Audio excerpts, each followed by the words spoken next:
It now being 7 p.m., we will resume replies to the speech from the throne. I recognize the member from Lloyd Minister. Thank you, Mr. Speaker. I will pick up where I left off earlier and speaking about the investment of oil companies in my area and the investments they've made that support the cities and communities and how they've benefited from their ongoing presence, their employment of people in the area, the support they've offered their employees and families, but most importantly as well, the ongoing sponsorship of events and monetary donations to many non-profit organizations in the area. This year, Saskatchewan has seen clear signs of an improving economy, but we need pipelines. On a side note, Mr. Speaker, I just wanted to mention that a couple of weeks ago, Husky executives were kind enough to give the Premier, the Minister of Trade and Export and myself an aerial tour and a ground tour of some of their SAGD plants in the area around Lloydminster, along with the new dam they are building, which will create more efficiency and environmentally conscious use of their main water source, the North Saskatchewan River. It was a very informative and educational day for us and affirmed to us the significant and important investments they are making in our province and our economy. Mr. Speaker, all research has shown and leads to a cry for pipelines. Pipelines are the safest and most efficient way to transport oil. Getting our oil to Tidewater is imperative to opening the industry to global markets and getting a fair price for Western oil. We will continue to advocate for pipelines as a safe, efficient and reliable method for transportation of our energy products. An economist recently estimated without the Trans Mountain Pipeline Expansion Project or Keystone XL pipeline, the demand for oil by train could increase 200% by the mid-2020s, putting significant pressure on our already overburdened rail system in the country. This year, oil producers operating in our province would have earned an estimated $4.4 billion more if they had access to international markets. Mr. Speaker, my government would have received approximately $300 million in additional taxes, royalties, and other revenue. And this is lost revenue that could have been spent in the important programs and services Saskatchewan people deserve. Right now, more than half of the oil to Quebec and Atlantic Canada comes from foreign sources, countries whose human rights are deplorable and unconscionable in today's societies. Today, the courts have blocked the Trans Mountain Pipeline expansion, with the federal government effectively ending the possibility of any future pipelines being built in this country through Bill C-69, which will make pipeline approval of future pipelines virtually impossible. And without pipelines to get our oil across the country, Saskatchewan must sell nearly all of our oil to one market, the United States, for even less, as we are seeing, than half of the global price. We will continue to stand up for the jobs our oil and gas industry create by continuing to press the federal government to take immediate action to get the Trans Mountain Pipeline expansion built and to withdraw Bill C-69. Mr. Speaker, this speech from the throne shows that decisions my government has made did begin with the end in mind, with a significant investment year over year on infrastructure needs in this province. Under the NDP, schools, hospitals, long-term care homes were closed and highways left crumbling and in complete disarray. And that definitely doesn't support Covey's habit of beginning with the end in mind. But my government could see the future for growth in our population and opportunities for more jobs for our young people to stay here and work and raise families. So we built infrastructure, $12.5 billion in infrastructure to be exact, a spend of over $1 billion per year. $1.5 billion in infrastructure for our healthcare system alone, more than double the previous 10-year period. Projects including the Jim Pattison Children's Hospital, the Saskatchewan Hospital in North Battleford, the Moose Jaw Hospital, and 14 new long-term care facilities. Mr. Speaker, we all know and understand the significant rise in mental health needs in this province. That's why my government has spent $3 billion since 2007 on mental health and addictions. Once complete, the new Saskatchewan Hospital in North Battleford will offer 188 mental health beds and be among the most innovative mental health treatment centres in the country, and will ensure those facing significant mental health needs receive the best treatment available. I can tell you that this facility can't get done fast enough. In the past year alone, 3 to 4 mental health warrants a month have been issued by the courts in Lloydminster as families become more desperate to protect and help their loved ones. Both school divisions in Lloydminster began the new school year with a shared, dedicated, and assigned RCMP officer to support and connect with troubled students to help curb mental health issues before they become criminal activity. Mr. Speaker, nearly $8.4 billion has been spent on improving 13,000 kilometres of highways. Just in this past year, $6.5 million was spent in my area on road and highway improvements. More needs to be done, particularly the future reconstruction of Highway 21, but we are working on that. My government understands the significant role transportation infrastructure plays in the success of Saskatchewan, enabling growth and making travel safer for everyone. Just this past month, I attended the opening of the Chief Mistawasis Bridge in North Saskatoon, which will provide an important truck and commuter route to improve traffic flow and safety.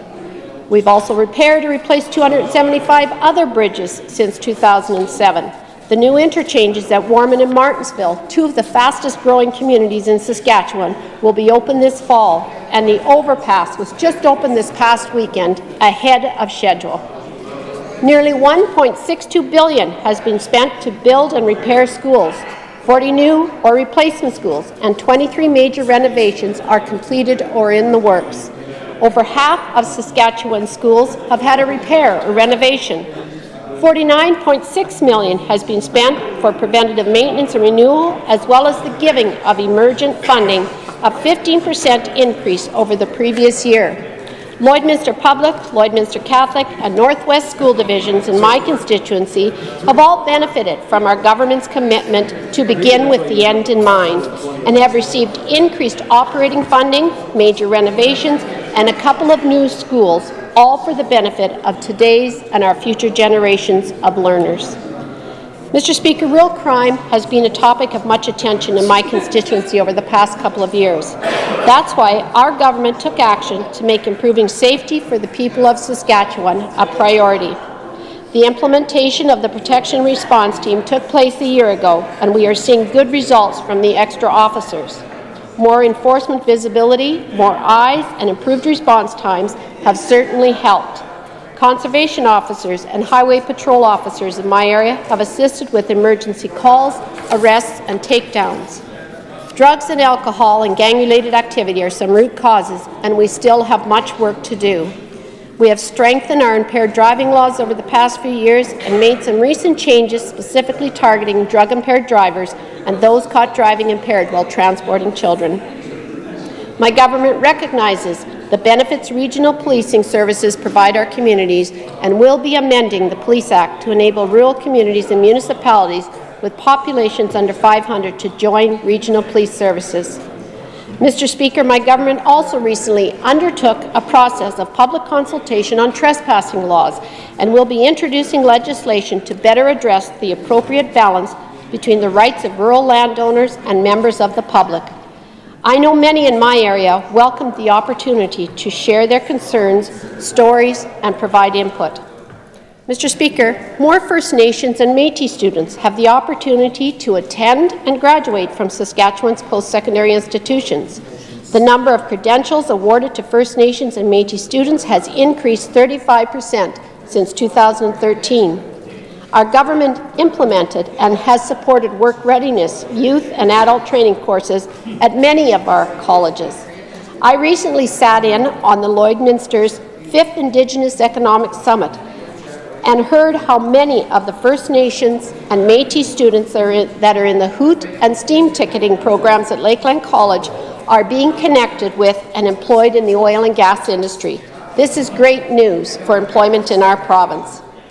Mr. Speaker, as we approach the month of November and stop to recognize and pay our respect to the invaluable contributions and sacrifices of our nation's veterans and those who continue to fight for our freedom, my government chose to begin with the end in mind by ensuring that we never forget, by offering, through a small act of our appreciation, free fishing and hunting licenses to all Canadian veterans.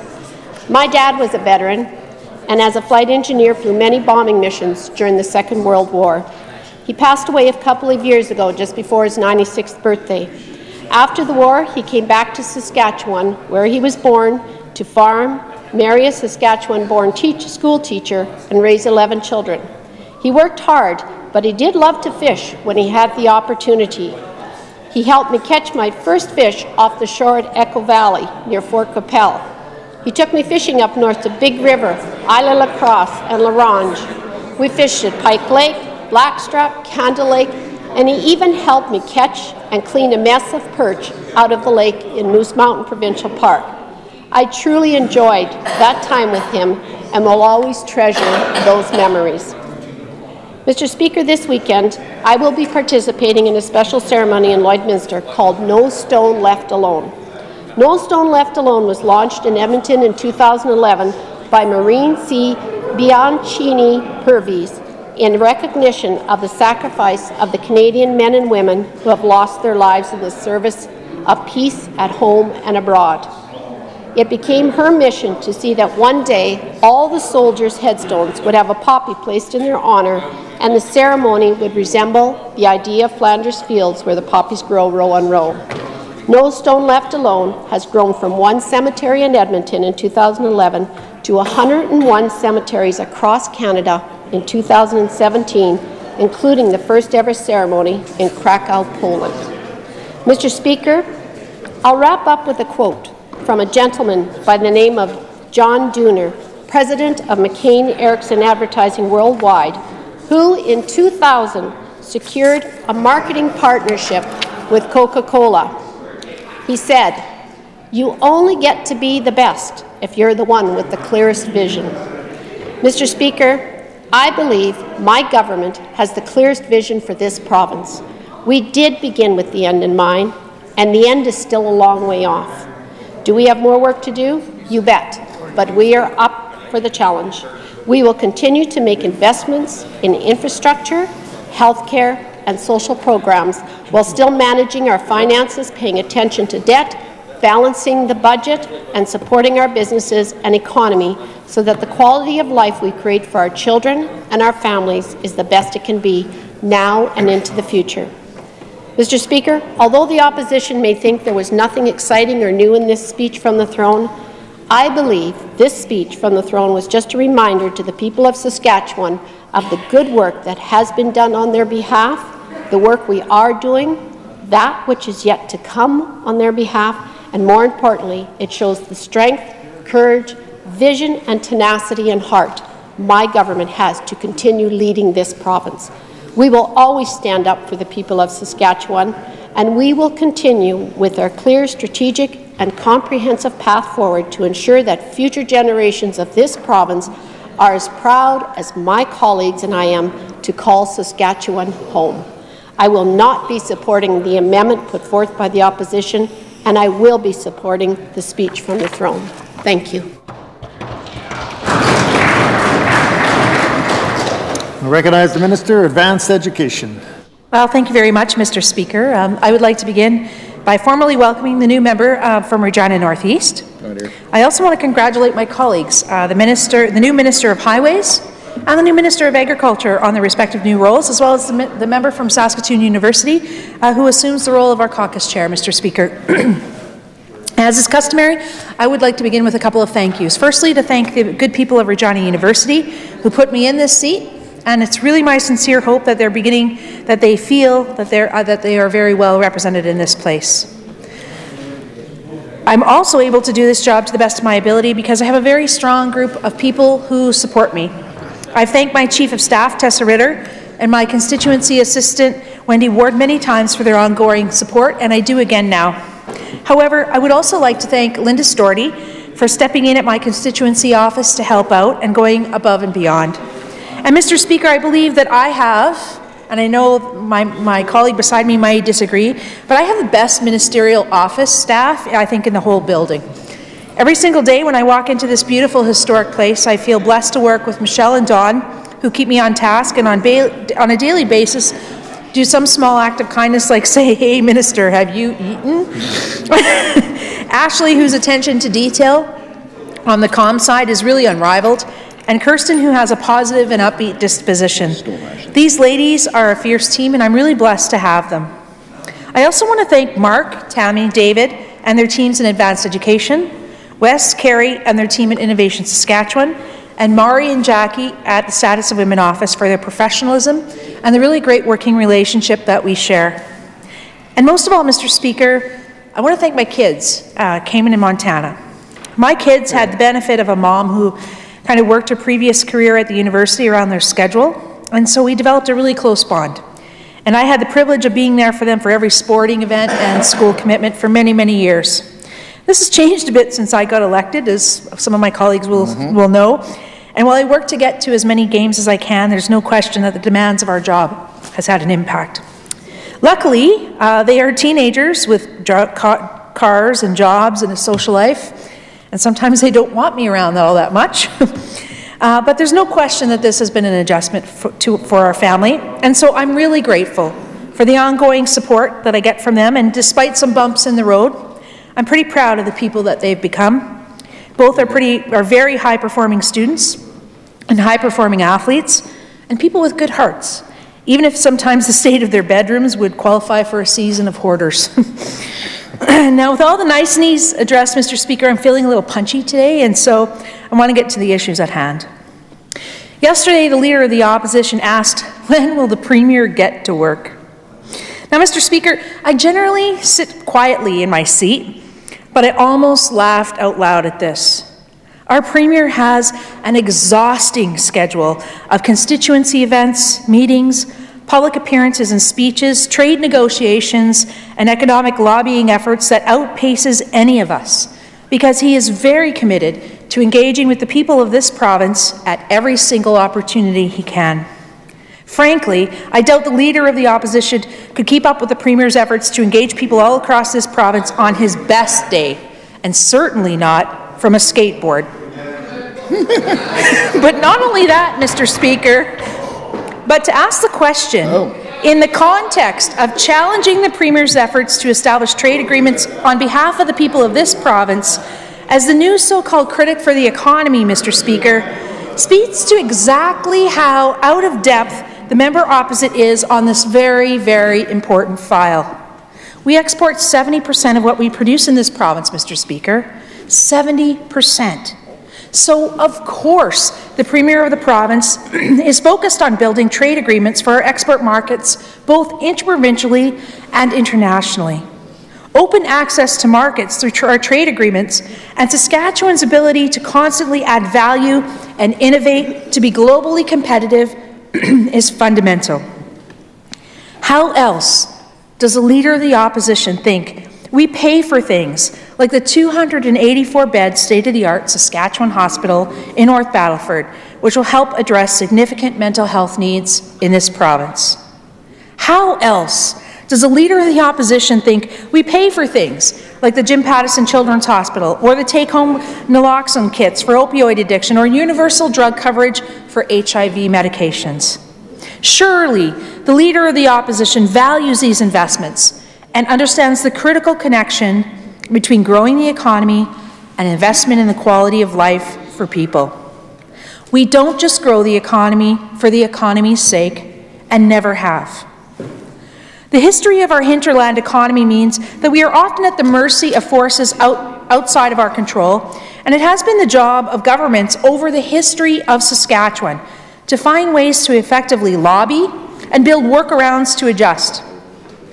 This stems from the historical national energy policy to the wheat board, to today the imposition of the carbon tax, or the inability to get goods to market due to rail backlogs, deteriorated highway infrastructure, or pipelines. A strong economy and a strong government in this province requires someone to stand up and aggressively lobby on behalf of our economy and our citizens in the face of this long-standing historical fact. And I believe our Premier is doing just that. The fact that the Leader of the Opposition doesn't seem to understand this underscores his lack of suitability for the job on this side of the Assembly. Now, building further, Mr. Speaker, on one of these important issues, the issue of transportation, I find it curious that the members opposite, 5 of whom are from the City of Regina, continue to attack the Regina Bypass project. This is the single largest infrastructure project ever in our province, which is almost complete, includes multiple interchanges, and is on time and on budget. It is most certainly not, as the member from Saskatoon Fairview argues, and I quote, a costly and failed mega project. I am glad, however, that she referred to it as a mega project.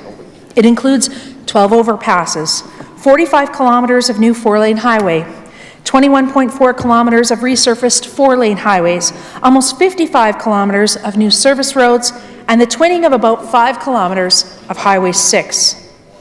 As someone who has lived in Southwest Regina for most of my life, I can share with you that the traffic congestion at that end of this city has been a significant issue for residents and businesses for years. This has been magnified by the really big explosion of new communities in the Greens, the Creeks, now the towns, and the bedroom communities of Emerald Park, White City, Balgony, and Pilot Butte. And I would note there for the members opposite that part of the reason that housing starts are down is because there is an oversupply in the market as a result of overbilling. The vacancy rates here in Regina alone are 6.9%. The overall vacancy rate for the province, according to CMHC data, was 8.6%, and the national average for the same is 3.7%. At the same time, the province's population continues to grow, Mr. Speaker, something which it has done for 49 consecutive quarters, which is the fastest and most sustained period of population growth in 86 years. So it doesn't take a rocket scientist or even an economist to figure out what's going on here. But I digress. I took a look at the City of Regina's traffic flow map this year and noted that Victoria Avenue and Arcola, which had previously been the highest condensed urban flow arterial roads in the province, are significantly down since the bypass has been constructed. And this is important not just because of the impact on the commute of residents in Southeast Regina, but it is for 2 reasons. 1, for years we heard from frustrated businesses and the trucking associations about the challenges of transporting goods from one destination to the other and the bottleneck they encountered when they arrived at the outskirts of our city. Those trucks had to transport goods straight through town, which caused serious, inefficient delays. Our government's response to this issue is part of a larger response to transportation challenges we have as a province in getting our goods to market, whether by rail, by road, or yes, by pipeline. In this case, we are talking by road, and the Regina Bypass has been critical to providing the literal off-ramps to truckers transporting our goods to market so that they can get to their destination in an efficient manner. Lord only knows that we encounter enough other barriers when we want to get to ports or to rail lines with it. But the second, more critical reason why I'm surprised that the members opposite rail against the Regina Bypass is because of safety concerns, Mr. Speaker. The number of vehicle collisions and fatalities along Pilot Butte and Balgony interchanges, Mr. Speaker, are very well known. And indeed, the heavy volume of truck traffic going through roads that are already highly congested as a result of the rapid growth of Southeast communities was a very significant safety problem. In fact, Mr. Speaker, as was mentioned earlier, so significant was the safety problem of the high congestion of truck traffic into Regina that the member of Regina Rosemont rose and petitioned this Assembly not once, not twice, but 80 times in the 27th sitting of the legislature, Mr. Speaker, 80 times. And not only did he petition 80 times, but he also did 2 member statements on the same issue. And I know he did this, Mr. Speaker, because he's a resident of the city and he knows the problem well. And I'm pleased to say that first responders, municipalities, and police are already telling us that safety has improved as a result of the Regina Bypass. And now that the bypass is 90% complete, Mr. Speaker, is on time, has created 9,000 200 jobs, with a GDP impact in this province of $942 million, and has dramatically improved safety, I find it curious that the new critic for the economy, the Leader of the Opposition, or at the very minimum, members who represent constituencies here in the City of Regina don't stand up and applaud this project for job creation, ensuring our goods get to market more efficiently, and improving safety and literally saving lives. It defies all good logic, Mr. Speaker. Now, members opposite also argue that there is no vision. But having a theme, dream, and deliver is really not enough. We do have a division to diversify our economy and build on the increasingly digital terrain that is the characteristic and hallmark of the fourth industrial revolution. Part of that, it requires investments in digital infrastructure that we are making. This year, SaskTel expanded its high-tech fusion internet to 35 additional rural locations in this province as part of a larger effort to increase 4G LTE coverage in 100 Saskatchewan communities. This focus is directly the result of two things. Firstly, the aggressive and sustained engagement that we have had with communities all over this province. And secondly, because we know that our economy will increasingly be built from digital infrastructure.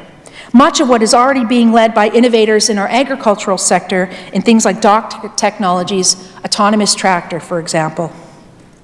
The Minister of Education has also talked about the inclusion of coding in the K-12 curriculum, Mr. Speaker, so that we can ensure that our students have the tools of the future. And we have introduced the most aggressive angel investment tax credit in the country for technology startups, Mr. Speaker. The most recent data shows that the uptake on this program is very strong from both tech startups and from investors. Our government has supported the CoLabs incubator, Mr. Speaker, and in its first 15 months, the government has seen a very significant return on its investment.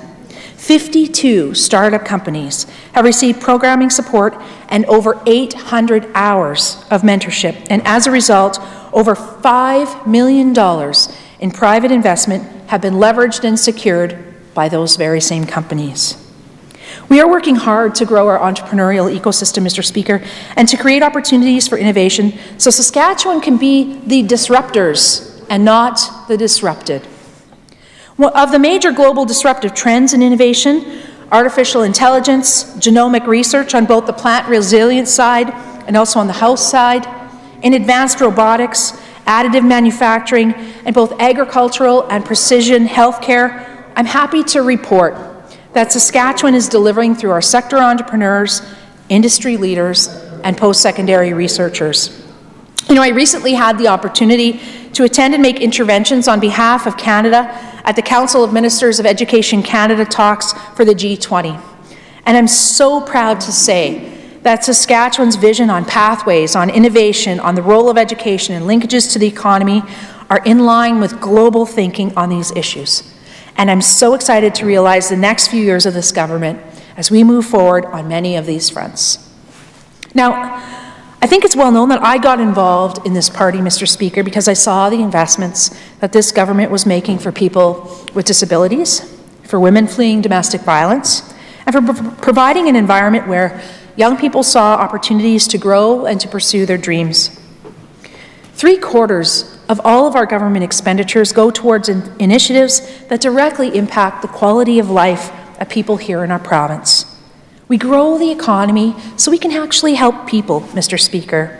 And there really have been tremendous investments in health, some of which I have discussed already.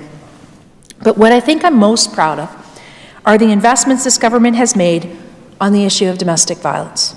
Now, I will say that I would prefer that we were not opening women's shelters, and I would prefer that we were not making changes to legislation with respect to domestic violence, so that because maybe there wouldn't actually be those problems anymore. But I am so grateful for the work that our government has done in these areas to help women and their children fleeing domestic violence situations. And here I think it's very important to highlight and emphasize the very strong role that our male colleagues have played in championing aggressive legislation on the Residential Tenancies Act, on initiating and leading the Domestic Violence Death Review Panel, on the expansion of interpersonal violence leave to include sexual violence of any kind, on changes to privacy legislation to prohibit revenge porn, and to introduce Clare's Law, the very first province in Canada to introduce this legislation. And just today, my colleague from Swift Current discussed the renovations in the Southwest Shelter. Mr. Speaker, these initiatives have all been done under the leadership of the current and former Ministers of Justice and Attorney General, male colleagues in our caucus that I am very, very proud of. I had hoped that there would be some recognition from the members opposite that while there's always more to do on this front, these are very powerful and important steps in the right direction. And they were steps largely taken by my male colleagues while walking miles in the red shoes. Now, there are so many more things I'd like to talk about in this speech from the throne, Mr. Speaker, but time and I'm sure the patience of my colleagues is wearing thin. Today, individualized home care options were announced by our government. And together with individualized funding for children with autism we've initiated, we're moving increasingly to focus on customized options for people, especially vulnerable people. And this, I'm sure you would agree, is a welcome move and a welcome change, and is in line, as a matter of fact, with global thinking about something that has been referred to as Society 5.0. Now, I applaud these initiatives, and I look forward to others as we continue to negotiate trade agreements, build and lobby for transportation infrastructure, so we need to get our goods to market, and oppose job-killing taxes, Mr. Speaker, so we have the economic performance to support all these initiatives. And so therefore, I'm very proud to stand with the Premier and my very distinguished colleague from Lumsden Morse in passing this motion to support this speech from the throne. I will not be supporting the amendment. Thank you, Mr. Speaker.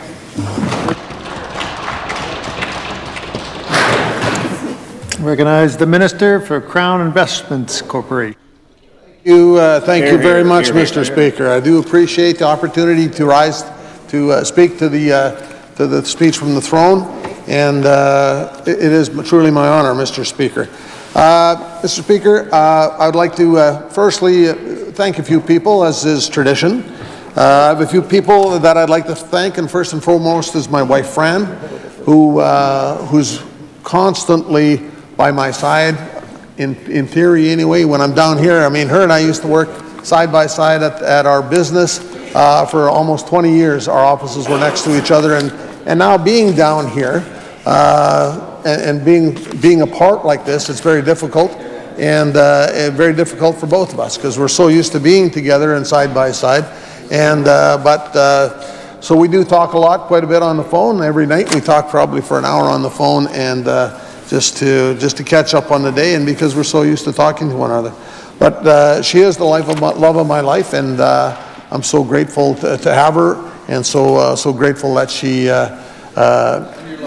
accepts the sacrifices that we have to make to be able to stand up for the people of Saskatchewan and to represent the people of our fair city in Prince Albert, Mr. Speaker. So I would secondly, Mr. Speaker, I'd like to thank my kids, my 4 kids. They're not kids anymore, they're all adults. But my oldest son is Trent, and his wife Lisa, and my grandson Elias, who's just about 10 years old, and he's pretty good. And my daughter Angela and her husband Joe, and their 2 children, Noah and Layla, and my son Colby, and his wife Becky, and Hannah and Miles are their 2 kids, and then our youngest is Jillian, and her partner's name is Greg, and my little sweetheart there is Madeline. She's 17 months old, and she's probably, well, put it this way, she loves her grandpa dearly. I mean, she's always showing me pictures. She is. I'm showing my seatmate pictures constantly of what she's like. I seen her last night for about a half hour, and she, at 17 months, she showed me every trick she knows now. She can jump, she can do this, and she can hide on Grandpa, and she can whatever. She makes me laugh all the time. And anyway, it was. I tell you, I didn't want to go to the event. I would have just as soon stayed there and played with her.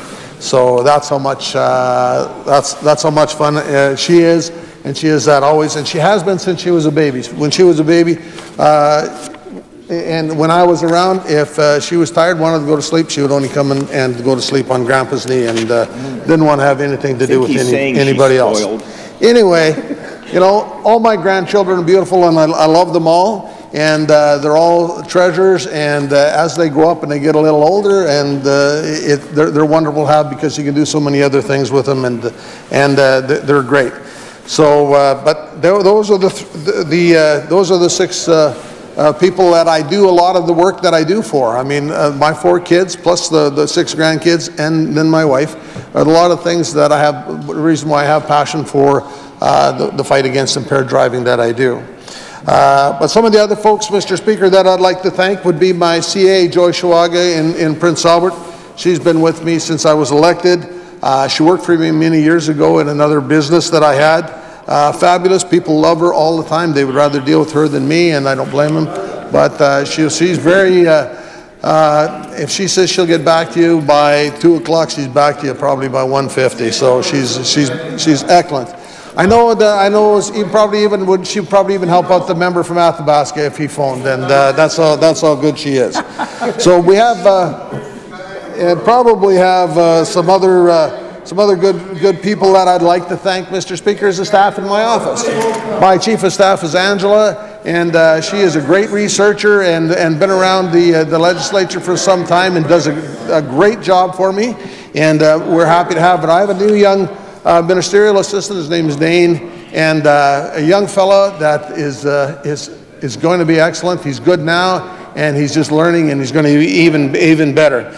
I have another MA, Linda, and Linda's been with me for a while now, and just does a wonderful job. She used to be my admin, and took great care of me in that role, and looks after me very well in her role as an MA.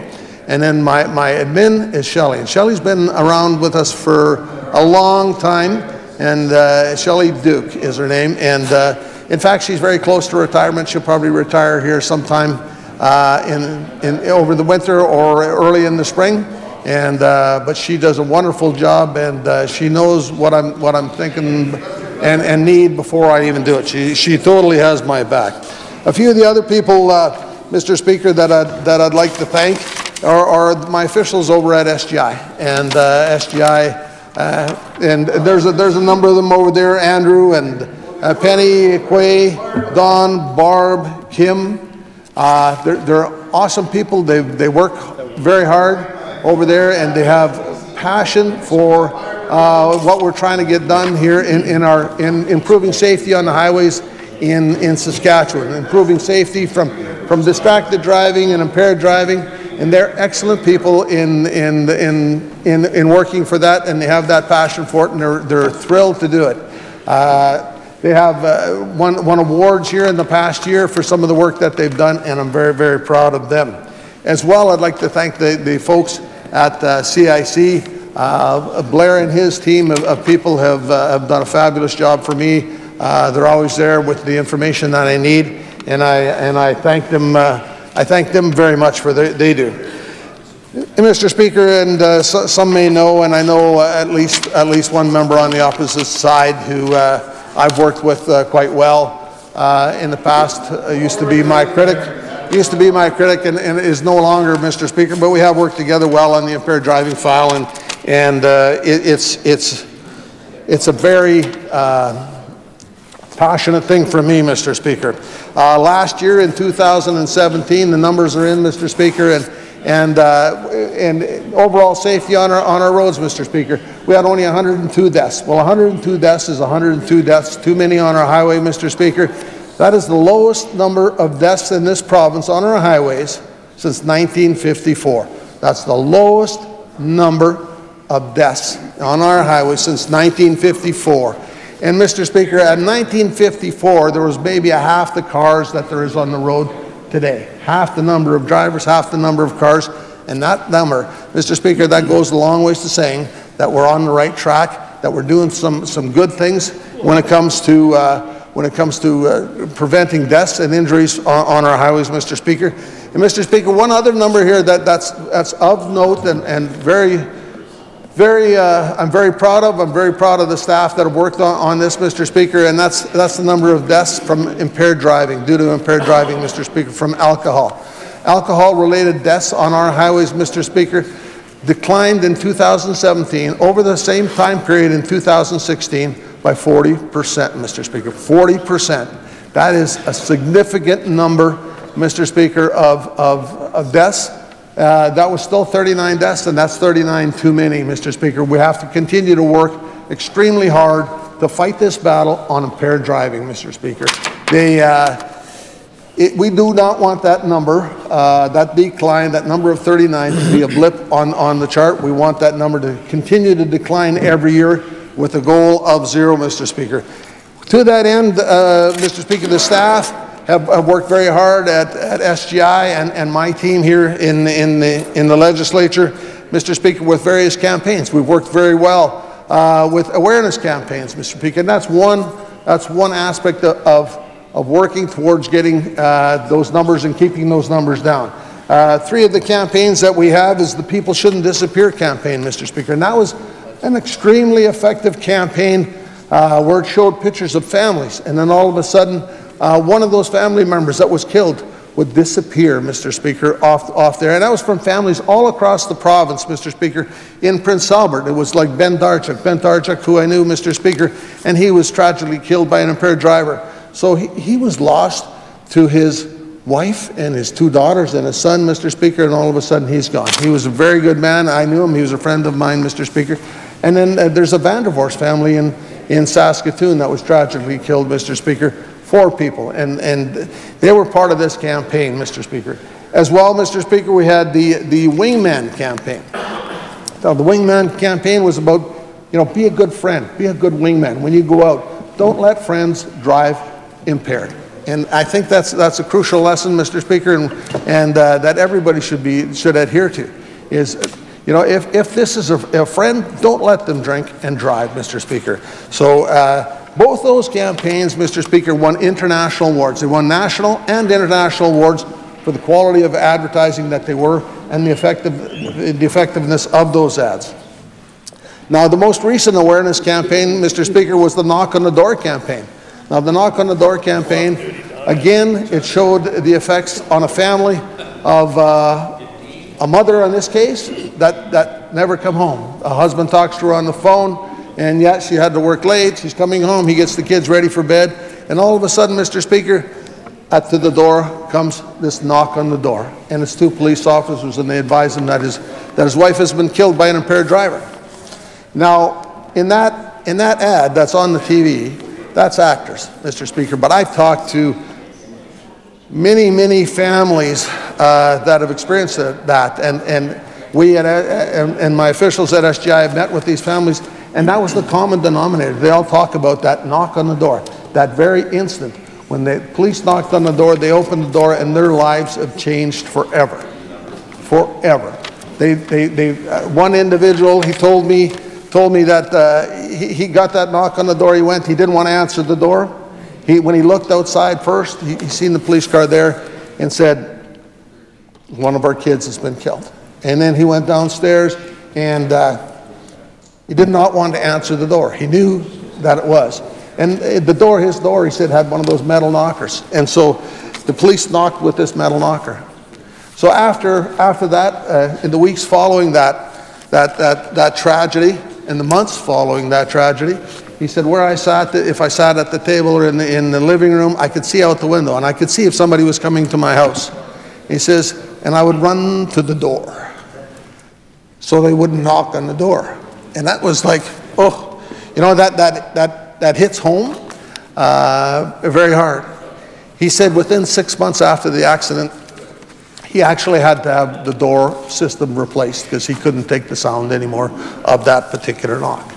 That's how tragic that is, and that's that knock on the door that changes people's lives forever.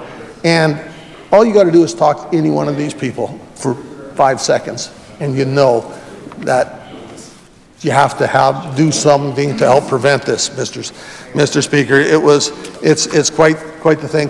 This knock on the door campaign, what was really nice is, as well with it, is it featured first responders telling their stories about what happened with them when they meet up with people. There was all of them were very effective. There was 12 of them, and they talked about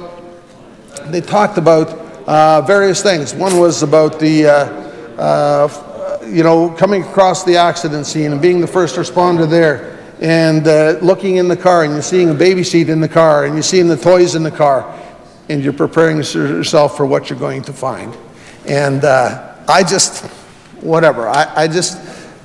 admire those people so much, those first responders that have to go to that scene. And I know with the Humboldt tragedy, I mean, those first responders that went to the Humboldt tragedy and what they must go through. And I know the families of the victims, they go through a ton, but I know the first responders, they go there. These police officers, they go to the door and they have to tell the person that they've lost a loved one to an impaired driver, and then people expect them just to go back to work. And I know it must be extremely difficult for the first responders to be able to do that. Like I say, Mr. Speaker, I've spoken to many retired and many current first responders, and listened to their stories, many of their stories, and they remember them. The retired guys remember them like they happened just minutes ago. I mean, they recall every detail that ever happened, and I feel for them. I feel for them as well, and the fact that now it's actually recognized, PTSD is recognized as an injury, even though you can't see it. It's recognized as an injury, and these people suffer from that, and I look forward to helping them whenever we can, Mr. Speaker. So that we hope to have more things to come that's going to help with giving people a better option to choose than driving after they've been drinking or smoking or doing drugs, Mr. Speaker. And that's rideshare. So, the legislation was introduced in the fall session, Mr. Speaker, and we're very optimistic that we'll have all the regulations and everything in place in the very near future, so that when this is proclaimed, that the cities will jump on rideshare, that rideshare companies will come to town, and they'll provide that extra option for people to get that safe ride home, because that's so important for people. I mean, sometimes they'll go, and if a cab doesn't show up right away, they go, well, I guess I'm good enough, I'll drive. Well, that's not good enough. That's not a good enough reason to drive while you're impaired. And Mr. Speaker, I believe that by providing additional opportunities for people to catch this safe ride home, that they will be less charges laid eventually. I mean, it might be more initially, but still there'll be less charges, because people will avail themselves of this other option to take another ride home. And we're so optimistic that that's going to happen for people, and that they'll choose to do that. Mr. Speaker, now the second thing, Mr. Speaker, is worst cause of death on our highways is impaired driving, and the second worst cause is distracted driving. And so we've changed some legislation on the distracted driving, Mr. Speaker, that all of a sudden now, since we changed that legislation and made it against the law for them to even handle their cell phone, Mr. Speaker, that the charges have gone way up, because the police officers now have no problem in laying a charge. So they're there and they lay a charge of distracted driving, and it actually follows through. Before, they could say, well, I was just moving my phone from one pocket to another, I wasn't really on the phone. And so they were getting frustrated, and we're not laying enough charges. Now that we've changed the laws, they're laying charges, and I'm very pleased to say they've laid a number of them this last year. We're monitoring the numbers of charges, and we're looking to see what other jurisdictions are doing. Manitoba just increased their fines up to $1,000 for distracted driving. So that's significantly higher than ours. But we're going to monitor how the effect that has on ours. We're still monitoring the effect that the change in our legislation has had on our numbers, and we will have no problem, Mr. Speaker, should it be necessary, should people not learn their lesson that distracted driving is unacceptable, we won't have a problem in increasing fines or increasing vehicle seizures or whatever the case may be, and to stop people from distracted driving. And I'm sure the members opposite would even be supportive of that initiative. And I would hope they would be anyway, Mr. Speaker. And as well, Mr. Speaker, we've been working on another issue, the commercial driver training, Mr. Speaker. We've been working on that since July of 2017. And, you know, it really got heightened in April with the Humboldt Broncos tragedy, Mr. Speaker, but we're working on that. We hope to have something very, very soon in an announcement in what are the enhancements that we're going to make to the commercial driver training program, because we think it's very important that we do it right, that we get it done, and that we improve the safety on our highways from semi-truck driver accidents. So we do know that they need to make sure they get the proper training, that the training schools are properly certified, and that the examiners are good, and that they are doing the proper exam of these individuals. So we're optimistic that that'll take place very shortly, Mr. Speaker.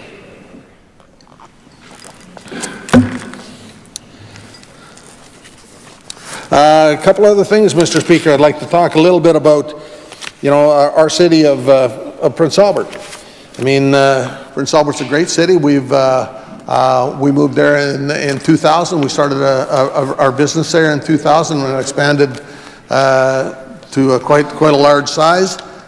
We've since shrunk it down because I'm here and my wife is running the one business that we do have left, Mr. Speaker. But we love Prince Albert.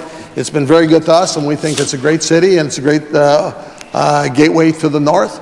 And we're pleased to host many people from the north to our fair city when they do come down. Even the member from Athabasca, we wouldn't mind if he actually comes to town this once in a while as well. So, but yeah, I know it's a drive north. It's not a drive south. So, but Mr. Speaker, some of the good things that have happened in Prince Albert lately, Mr. Speaker, the Forestry Centre there. The Forestry Centre, Mr. Speaker, was only a building that was leased out by one of a few government agencies, by some accountants, by doing whatever. But Mr. Speaker, as luck would have it, now the university has acquired it from SoCo, and I think that's a great deal. And you know, they plan on moving some of their classes there. Initially, they said dentistry. I don't know what will happen you know, by 2020 when they actually start going full time in there. But you know, the city's very excited about it. They view this as a big step into revitalizing the downtown of Prince Albert. This will be full of university students. There will be businesses come downtown Prince Albert that will revitalize the downtown core. So we're very, very pleased with that, and that we could assist the university in acquiring that property. And like I say, and the city and the mayor are extremely happy that this has happened. You know, some of the other things that we've done in Prince Albert is funding for the YWCA for our house up there, Mr. Speaker. That's been very good for our community. There's $465,000 to the Riverbank Developments for their Homes of Hope project, consisting of 4 single-family homes for larger families in Prince Albert. I was to one here just a few weeks ago, and along with the member from Prince Albert Northcote was attended as well. And it was a great thing, and it's for a family with 6 kids, Mr. Speaker. It's a home where some of those are very, very difficult to find a house that works for them. So we did a home for Habitat for Humanity just a few weeks before that, and that I was at and had the privilege of speaking at, and it was for a family with 8 kids. And so you know, Habitat for Humanity. I don't know how many of the Habitat homes I've been at, and at the key ceremonies or at the groundbreaking ceremonies over the last year. My wife does serve on the board for the Habitat for Humanity. So, and we think it's a great cause for the city, in the city of Prince Albert and throughout the province. And I'm very proud that our government has contributed significant funding to help those people get a home and give them that hand up. Not a handout, but a hand up, Mr. Speaker, and that comes from the Habitat for Humanity people, and it's been a very, very good program for the city of Prince Albert and for the citizens of Prince Albert that do, like I say, find it very difficult to own a home. So another project that we've been at is another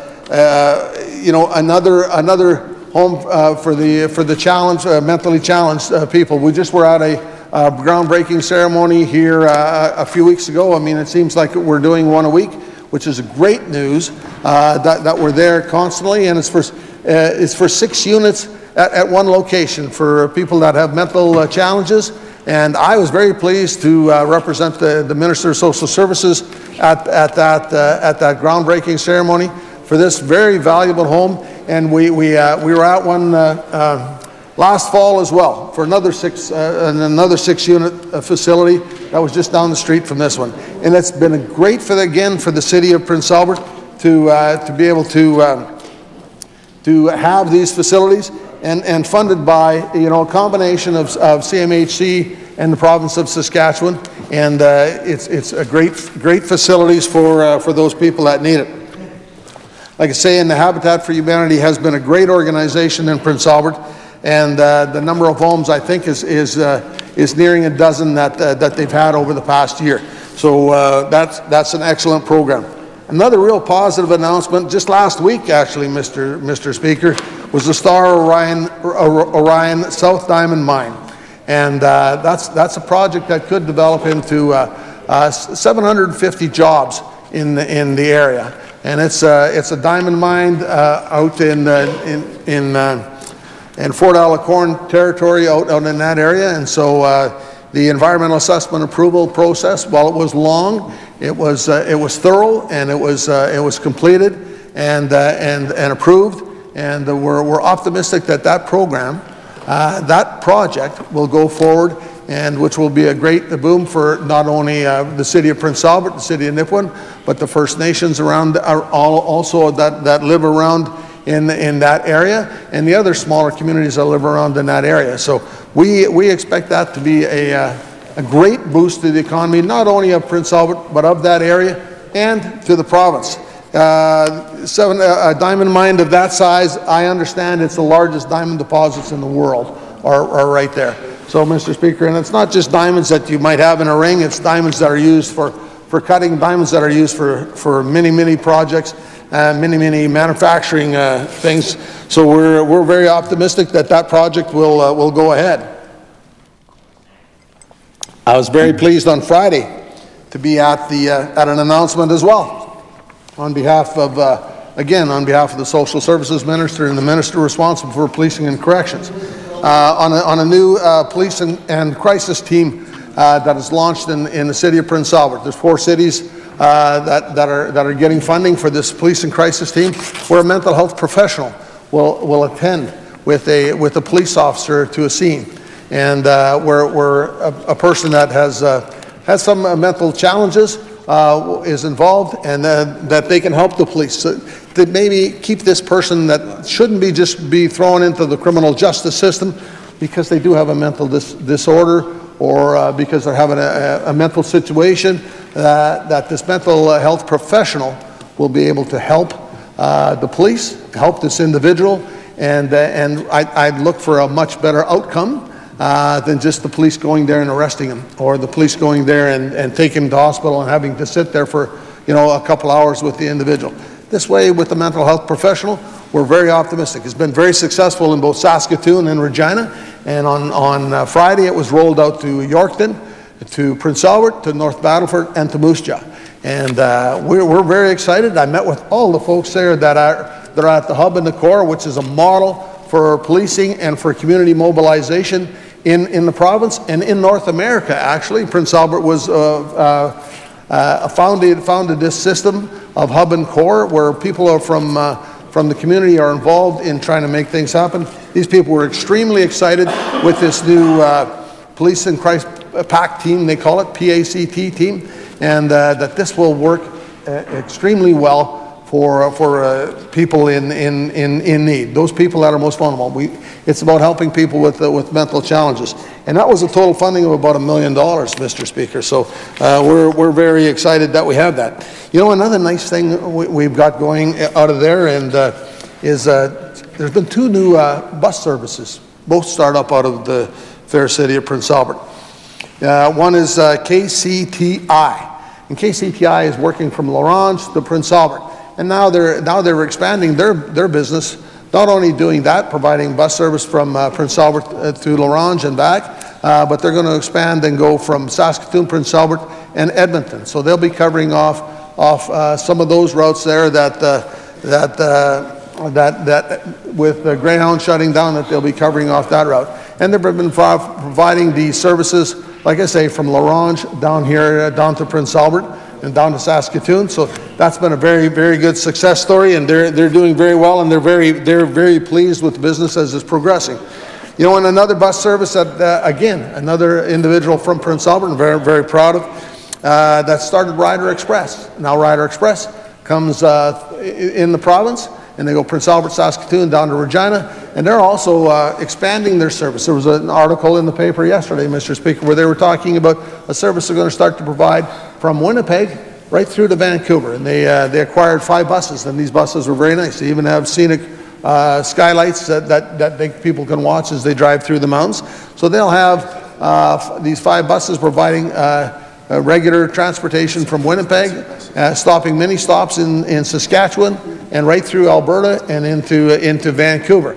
So we're very pleased that this individual has seen this business opportunity and taken advantage of that opportunity. And we're optimistic that he's going to continue to expand that. There's a number of other companies that have been very successful, Mr. Speaker, in also establishing riding opportunities or busing opportunities or transportation opportunities for people throughout the province, and it's very nice to see the private sector have stepped up and are doing that. They are as well looking at a number of to provide services for people with disabilities, and so we're optimistic that's happening, and we're thinking that when rideshare is finally implemented, that they as well will provide people rides wherever around the province and provide transportation for people with disabilities. So I'll be very excited to see those as well, Mr. Speaker. So we're very pleased with what's been going on, and we'll continue to monitor that. Mr. Speaker, a couple other people that I want to sort of talk about briefly. I mean, these people are very courageous people, and I've got to know them very well over the last 2 years, and I work very close with them, and I admire the courage that they have every day to get up, and I don't know how they do it, but I do. And Alan and Melanie Kirpan, they've become very good friends. They've become very, very good friends of mine, and their daughter was killed by an impaired driver, Ron Bladworth, Mr. Speaker, on a divided highway when an impaired driver was going down the wrong side of the divided highway and collided with their daughter. And was a very, very tragic accident. And Al and Melanie, like I say, have become very good friends. And unfortunately, there was an accident yesterday, and alcohol is suspected to be a factor in it, where a family of 3 was killed. And the driver of one vehicle and two people in the other vehicle, and of any consolation, the baby that was in the vehicle did survive. But again, Mr. Speaker, that was on a divided highway. And a suspected impaired driver, not suspected or alleged impaired driver, going down the wrong side of a divided highway. That was just yesterday. So people are still not there, and these families, and tragedy like that happens. I don't know how you could ever, for me, I don't know how I'd ever wake up in the morning again, because it would be so difficult. But Al and Melanie have become very good friends. Lou and Linda Vandervorst. I mean, these people I've got to know them, and they lost 4 members of their family. And, you know, they reach out to all kinds of people that have experienced similar losses. And these people give so much of themselves. And Lou works for SGI, actually, and he's just a phenomenal individual, Lou, and so is Linda. So they come. All I have to do is phone and say, you know, we're having an event somewhere. Can you come? Can you just be there? You don't even have to speak about what's going on. Craig and Bonnie Stevenson, they're so active in the community. They're so active in Saskatoon. They're active everywhere. They go out. They provide rides home for people. They have volunteers that go, and they do it as a fundraising project. And their son Quinn was killed by an impaired driver. He was on his way to work at the golf course like at 6 o'clock in the morning, and an impaired driver hit him and killed him. Went through an intersection, T-boned him and killed him. Just such a tragedy. They spoke here in the legislature at an announcement we had just a few weeks ago about getting their knock on the door. And I tell you, there was not a dry eye in the room, because it's quite the story. Alicia Kaufman, a young mother in town here, and her husband was killed by an impaired driver. She's another gal. She had 2 young boys, 4 and 2, and when her husband didn't come home, she told me the story of trying to text her husband. He went out with the dog, taking the dog for a run, and she said, I tried to text him. Wasn't like him. Never answered the text. That's not like him. It wasn't. She says, and then all of a sudden, my doorbell went. I had to knock at the door, and I opened the door. She said, there was a police officer standing there. I looked him right in the eye. I said, don't you tell me my husband's dead. Because she just knew that's how bad it was. And, you know, and her 2 young boys, I mean, it was 2 years, and it's all been almost 2 years, and she hasn't worked since then. I believe she just started employment here just recently. But, I mean, she's educated, she's whatever, but the tragedy was just hit that hard. And when you have 2 small boys whose dad's not coming home again, and they're 4, and now they're 6 and 4, it's a very tough for this young lady. I mean, everybody's got to move on, but I mean, it's an extreme tragedy. There's the Hockey family. I mean, Mary Lou and Alex Hockey. Their son JP was killed by a person who was impaired, stole a truck, and crashed into them. They're innocent kids, great musician, athletes, all that. They're going to practice. They're going to practice. They're driving on 22nd Street in Saskatoon. And this individual, impaired, steals this vehicle, steals this truck, tries to outrun the police, runs through the intersection, smashes into their vehicle, pushes them up against the building that's, you know, on the other side of the street and way up. And both these 2 young individuals died. They had the rest of their life. That was an only child for Mary Lou and Alex. That was their only, JP was their only son. And that tragic story has to get told again and again so that people get the point. And I know I'm supposed to be up here and speaking about everything else about that's there, and the 176 schools that the NDP closed because they did, and all that nice stuff. But I haven't closed one. I have not closed one school. Hey, my school in my hometown was closed as well. So, but I knew that would sort of wake the member on the opposite. I knew that would wake the member up. I didn't mean to wake him up, but it's good. I'll go back to speaking about the schools. Okay, so thanks for that. A nice little interlude. Recognize the minister. I'll try to get it straight. How many? 18 new schools. Member for Saskatoon Centre, thanks for disregarding me. Appreciate that. Take him out. Well, it's up to you. It's your call. Your call. Recognize the minister. I haven't opened any schools, Mr. Speaker, but I haven't closed any either. So, but I did go to school. I mean, that's real positive. And, you know, I didn't have to because, you know what? Quite honestly, because my parents taught me a lot about respect. And so, you know, I try to live by that standard, Mr. Speaker. So, I try to live by that. And you know, I'm sure that I'm more than happy to teach any other members that as well. Cannot school.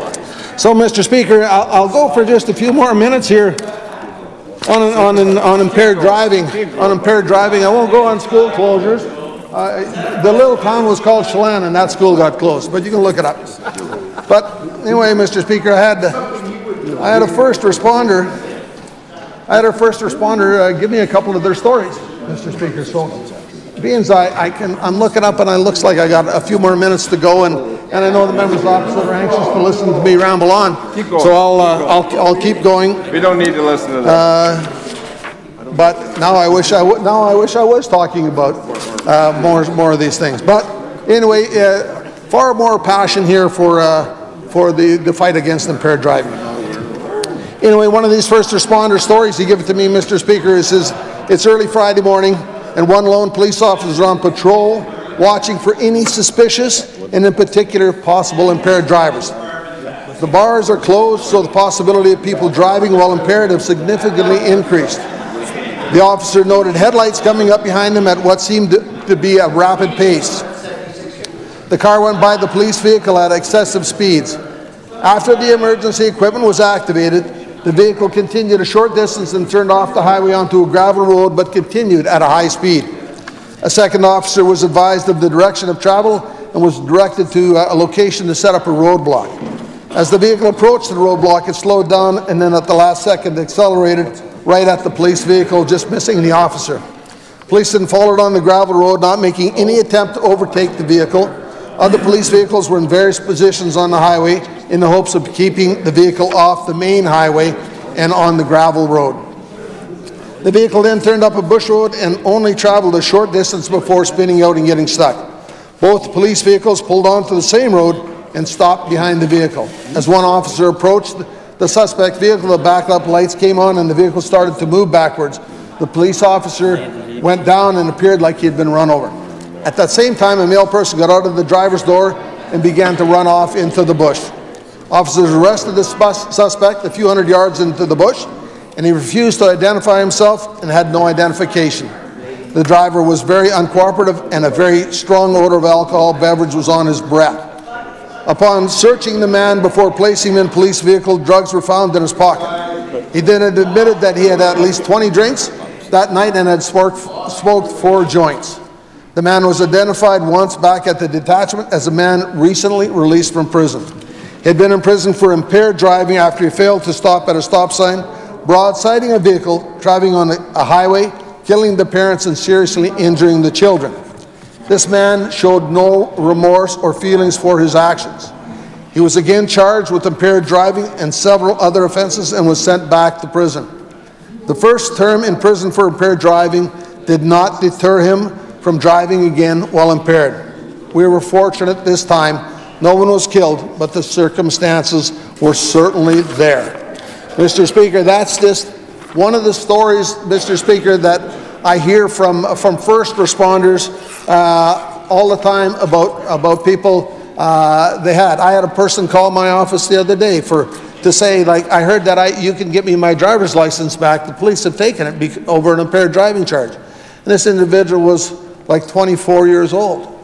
24 years old. And as the luck would have it, it was their second impaired driving offense at 24 years old. And all they thought was, but I need my vehicle back to get to work. Well, Mr. Speaker, with the new laws and regulations, thank goodness, that person won't get their vehicle back, Mr. Speaker, and they shouldn't. People have to learn we don't drink and drive, and we don't do drugs and drive. With the approval and of cannabis now as a legalization, we're hoping that the numbers will not go up on deaths and injuries from impaired driving, Mr. Speaker. That would be just a tragic event if it does. We will be continuing to fight we'll be continuing to fight the good fight, Mr. Speaker, in relation to impaired driving, and it stays front and center on my radar, and I won't be remiss, I won't be hesitant to act on any factor that could reduce the number of impaired driving charges and the number of impaired injuries and deaths from impaired driving, Mr. Speaker. Mr. Speaker, in conclusion, I will be supporting the motion put forward. I'm done, Mr. Speaker. I'm pretty much done.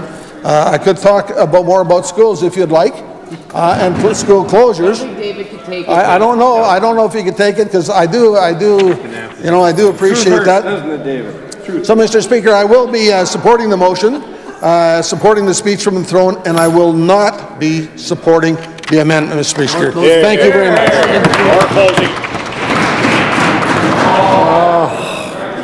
I recognize the member for Athabasca. Thank you very much, Mr. Speaker. I'm pleased to stand in my space and place to speak about my response to the throne speech.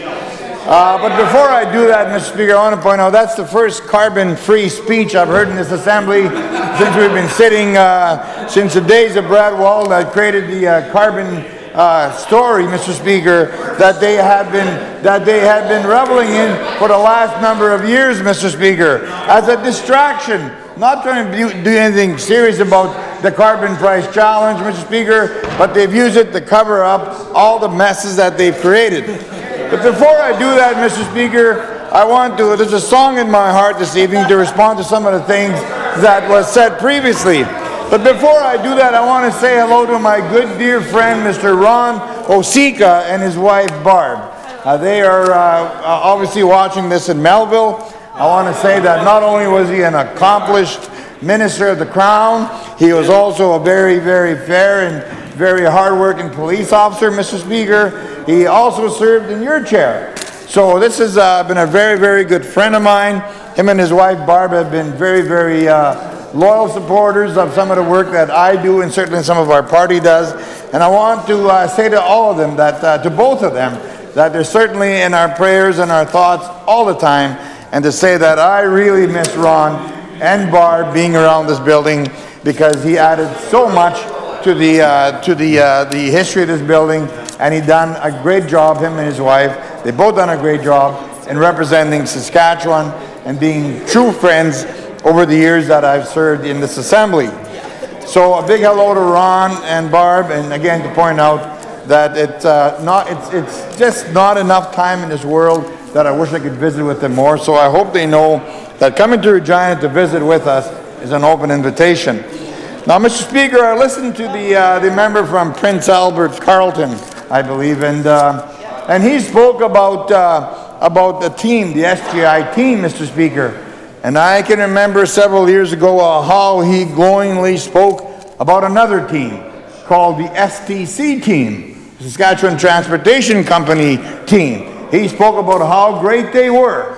And I would warn all the members of the SGI team, be very careful how he glows praise over you, because you might be on the selling block next, Mr. Speaker. Because less than a year after he spoke glowingly of the STC team, they shut it down, Mr. Speaker. They shut it down. They were toast, Mr. Speaker. So I would encourage all the people of SGI to be very, very careful, because what you don't want to do is have the privatization plan that has been very apparent in the Sask Party's benches for a number of years, as we've seen evidence not only of the SLGA closure of some of the stores that we had, but, Mr. Speaker, as well with the land titles branch. So I would say to the member from Prince Albert Carleton, that your words of praise to the STC team you spoke of are hollow. They're very hollow, and I say to you today that your words of praise for the SGI team, if I was an SGI staff member, I'd be very worried about getting praise from you, sir, because obviously they might be on the selling block next. So really, I would tell people of SGI, be very, very careful of what this minister says, Mr. Speaker, because obviously he has sold Saskatchewan down the river before, and he's going to do it again, Mr. Speaker. And that's one of the reasons why we tell people of Saskatchewan, be very careful, because the Sask Party has an agenda led by that minister to sell as many crowns as they can, and once they have decimated our crowns, Mr. Speaker, then they'll head off to green pastures. And this is the MO of the Saskatchewan Party, Mr. Speaker. They have done it time and time again. So, Mr. Speaker, we also want to echo the sentiments behind the loved ones that are lost through impaired driving. As I pointed out, there's no question in my mind the tragedy attached to losing loved ones to impaired driving is incredibly difficult. I've lost a sister and 2 brothers to impaired driving, and this is something that it's always in the back of our minds that we have to be vigilant in ensuring that message gets through. So while we applaud the effort to be wary of the consequences, we also have to be cognizant of the fact that people make mistakes, and we must teach them as much as we can that those mistakes could be horrific in the end. So, Mr. Speaker, it is all about making sure that we respect the victims and we learn to reduce the amount of impaired driving, and that's something that's really, really important. So, Mr. Speaker, also notice, Mr. Speaker, as we listen to some of the speeches by the Saskatchewan Party, and particularly the member from Moosomin, when I listened to him today, which is not too often I'll listen to some of their speeches because all they do is point fingers. But when the member from Moosomin, as the member from Prince Albert, Carleton just did, they spoke about the NDP shutting down the hospitals.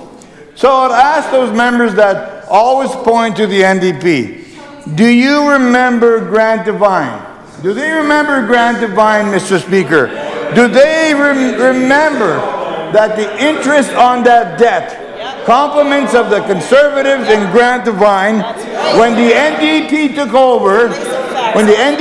over, from Grant Devine and their cousins, the Conservatives, that's what they are, when they took over from government, Mr. Speaker, in 1991, the second highest cost of operating government at that time, Mr. Speaker, was not education, was not environment. The second highest cost was interest on the debt piled up by Grant Devine and his cousins, Mr. Speaker. That is where the debt came. So when they come along and the member from Moosomin talks about the NDP shutting down schools and hospitals, Mr. Speaker, just a reminder to him that the second highest cost in operating the provincial government of Saskatchewan following Grant Devine and the Conservative mess of the 1980s was interest on the debt piled up by their cousins, Mr. Speaker. And Mr. Speaker, let history speak very loud to the member from Moosomin and the member from Cannington, Mr. Speaker. Do you remember how Roy Romano had to go hand in hand to the banks of the East to borrow money just to meet payroll? They don't mention that, Mr. Speaker.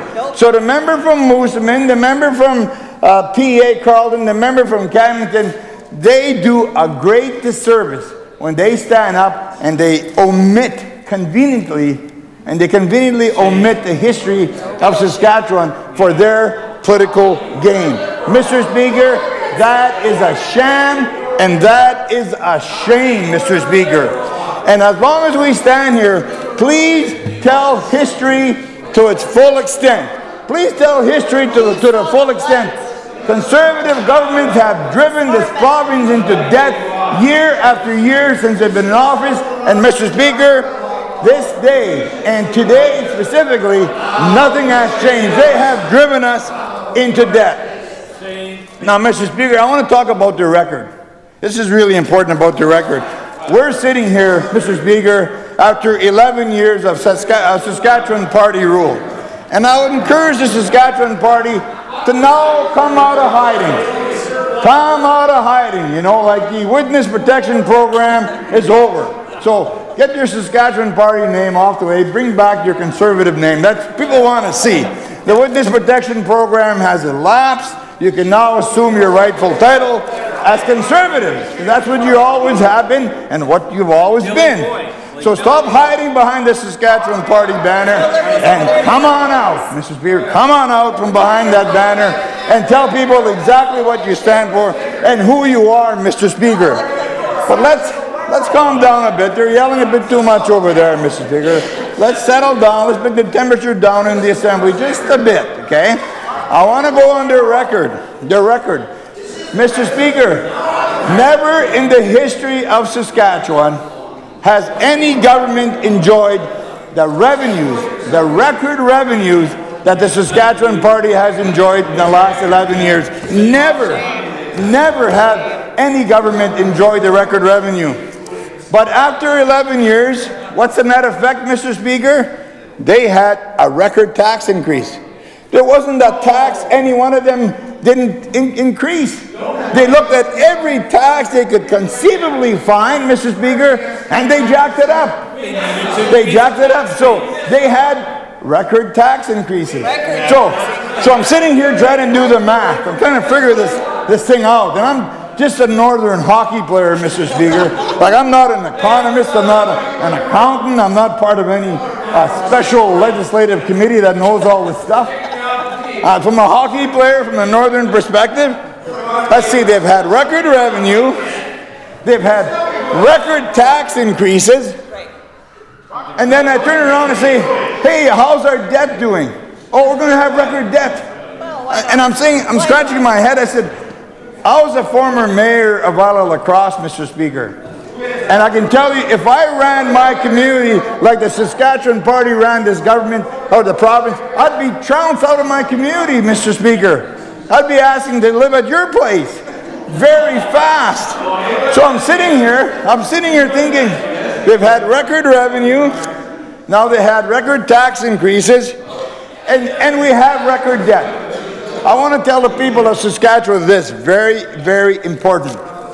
Every day we hear the Minister of Finance or the Premier or one of the front bench, they get up and they say, oh, our deficit for this year is 320 million. So I said, okay. Being a northern hockey player, say, what's that got to do with the debt? Oh, the deficit and the debt are two different things. So, okay, if they're two different things, what is the deficit? Well, it's what our operating loss is for this year. Okay, that's 300 and some million, okay. So what's our debt? Well, it's projected to be 23 billion by 2021. Well, why don't you tell the people of Saskatchewan that? Why don't you tell them, hey, guess what? Our debt's going to be jacked up another 323 million. Now we're going to be paying $23 billion. So and that's exactly how they operate, Mr. Speaker. They try and fool the people of Saskatchewan. So they had record revenue. They had record tax increases, and now they have record debt. So what else could go wrong? Well, the Conservatives say, well, hold it here. We're going to continue down the path. We're going to enter into these P3 deals that will not only compromise us in the future for 10, 20, 30 years, we'll add more debt, but we won't tell anybody what that debt is.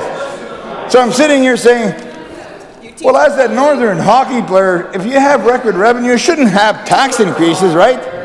As a northern hockey player, I'm thinking, well, if you had record revenue, you shouldn't have record debt. And as a northern hockey player, if you have record revenue for 10 years, you shouldn't have to go to a private sector and borrow money. Like, what's up with that? What is up with that? What's up with that? So, Mr. Speaker, then I say, oh, perhaps. And then, Mr. Speaker, we find out they sold the crowns. They sold a number of crowns already. So where did that money go? Where did that money go?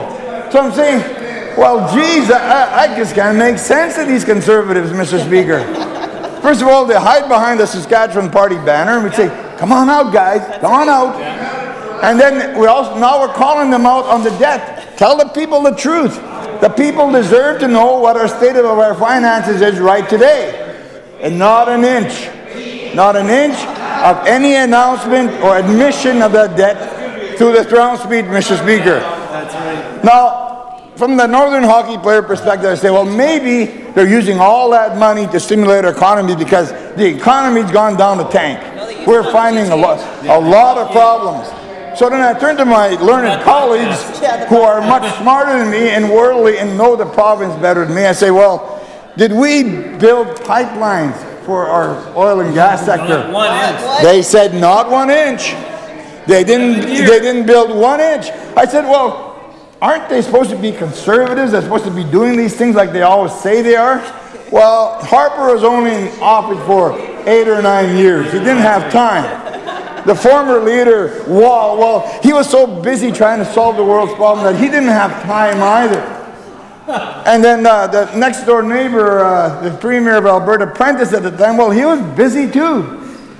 So all these right-wing conservative leaders did not build 1 inch of pipeline in the 8 to 10 years that their leaders of Canada, of Saskatchewan, and Alberta.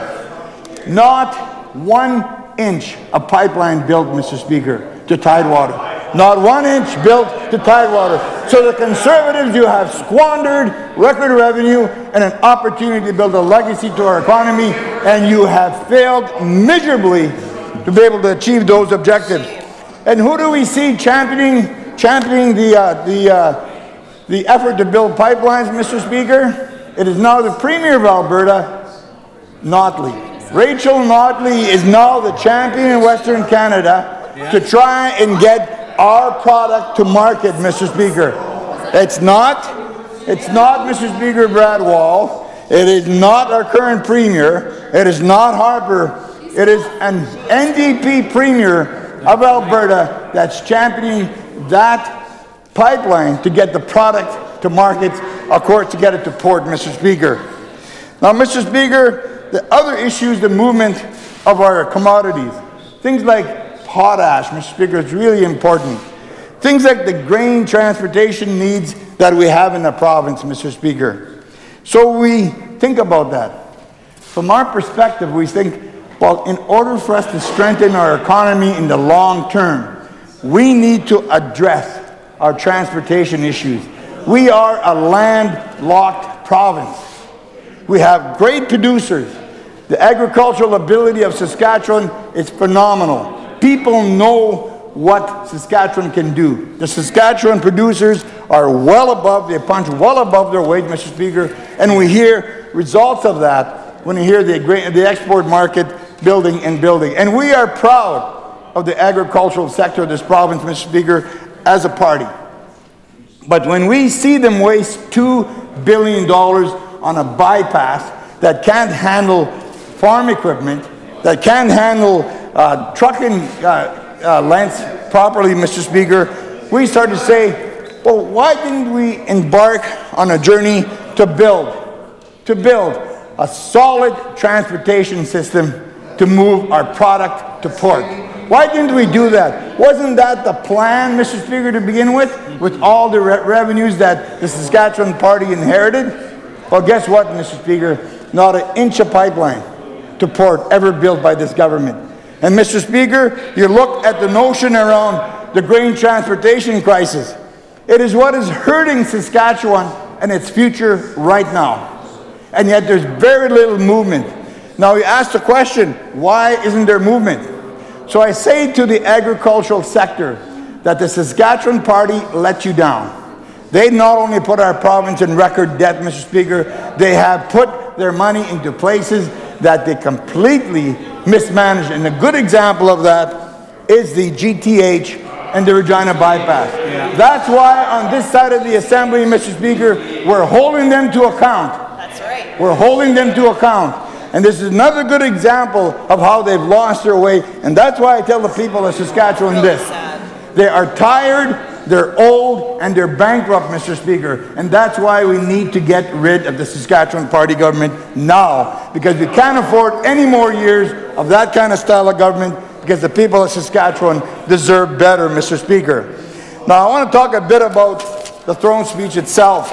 I was really hoping that we would talk about the steel industry, Mr. Speaker. Yeah. As a result of Trump's tariffs, there is something that we need to recognize in the capital city of Regina, where Evraz, who has a phenomenal workforce, Mr. Speaker, they have been telling this particular government there are some problems.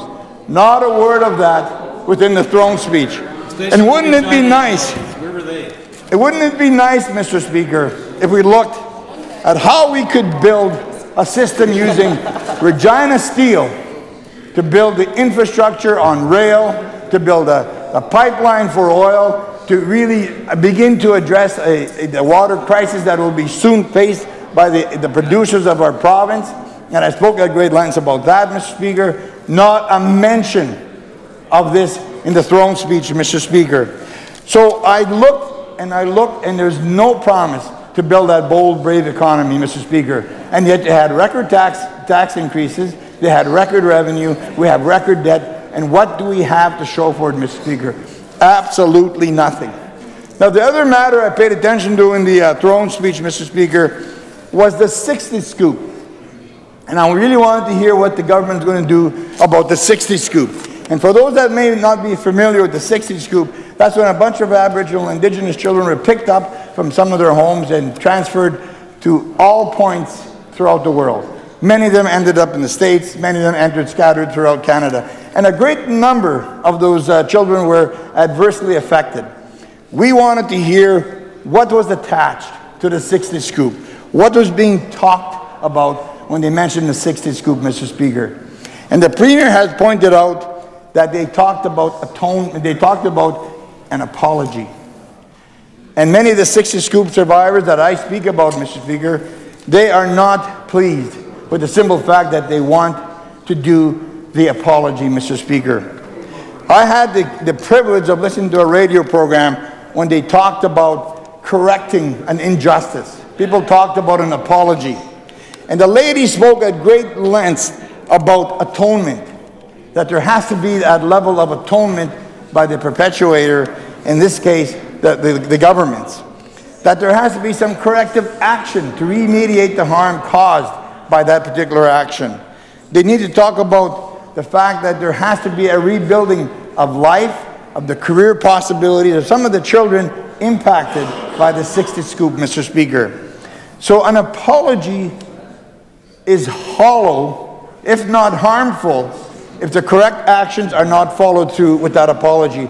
If it is a simple apology, Mr. Speaker, then I say to the Premier and to the members of the Saskatchewan Party government that you're doing more harm. And we're not learning the lessons of our past if we continue ignoring the 60 scoop survivors' stories of how this had a dreadful, harmful effect on their future as children.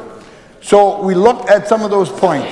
And exactly what we talked about atonement when we were talking about the Justice for Our Stolen Children camp that was located outside of the legislative grounds, Mr. Speaker. That's what they were talking about.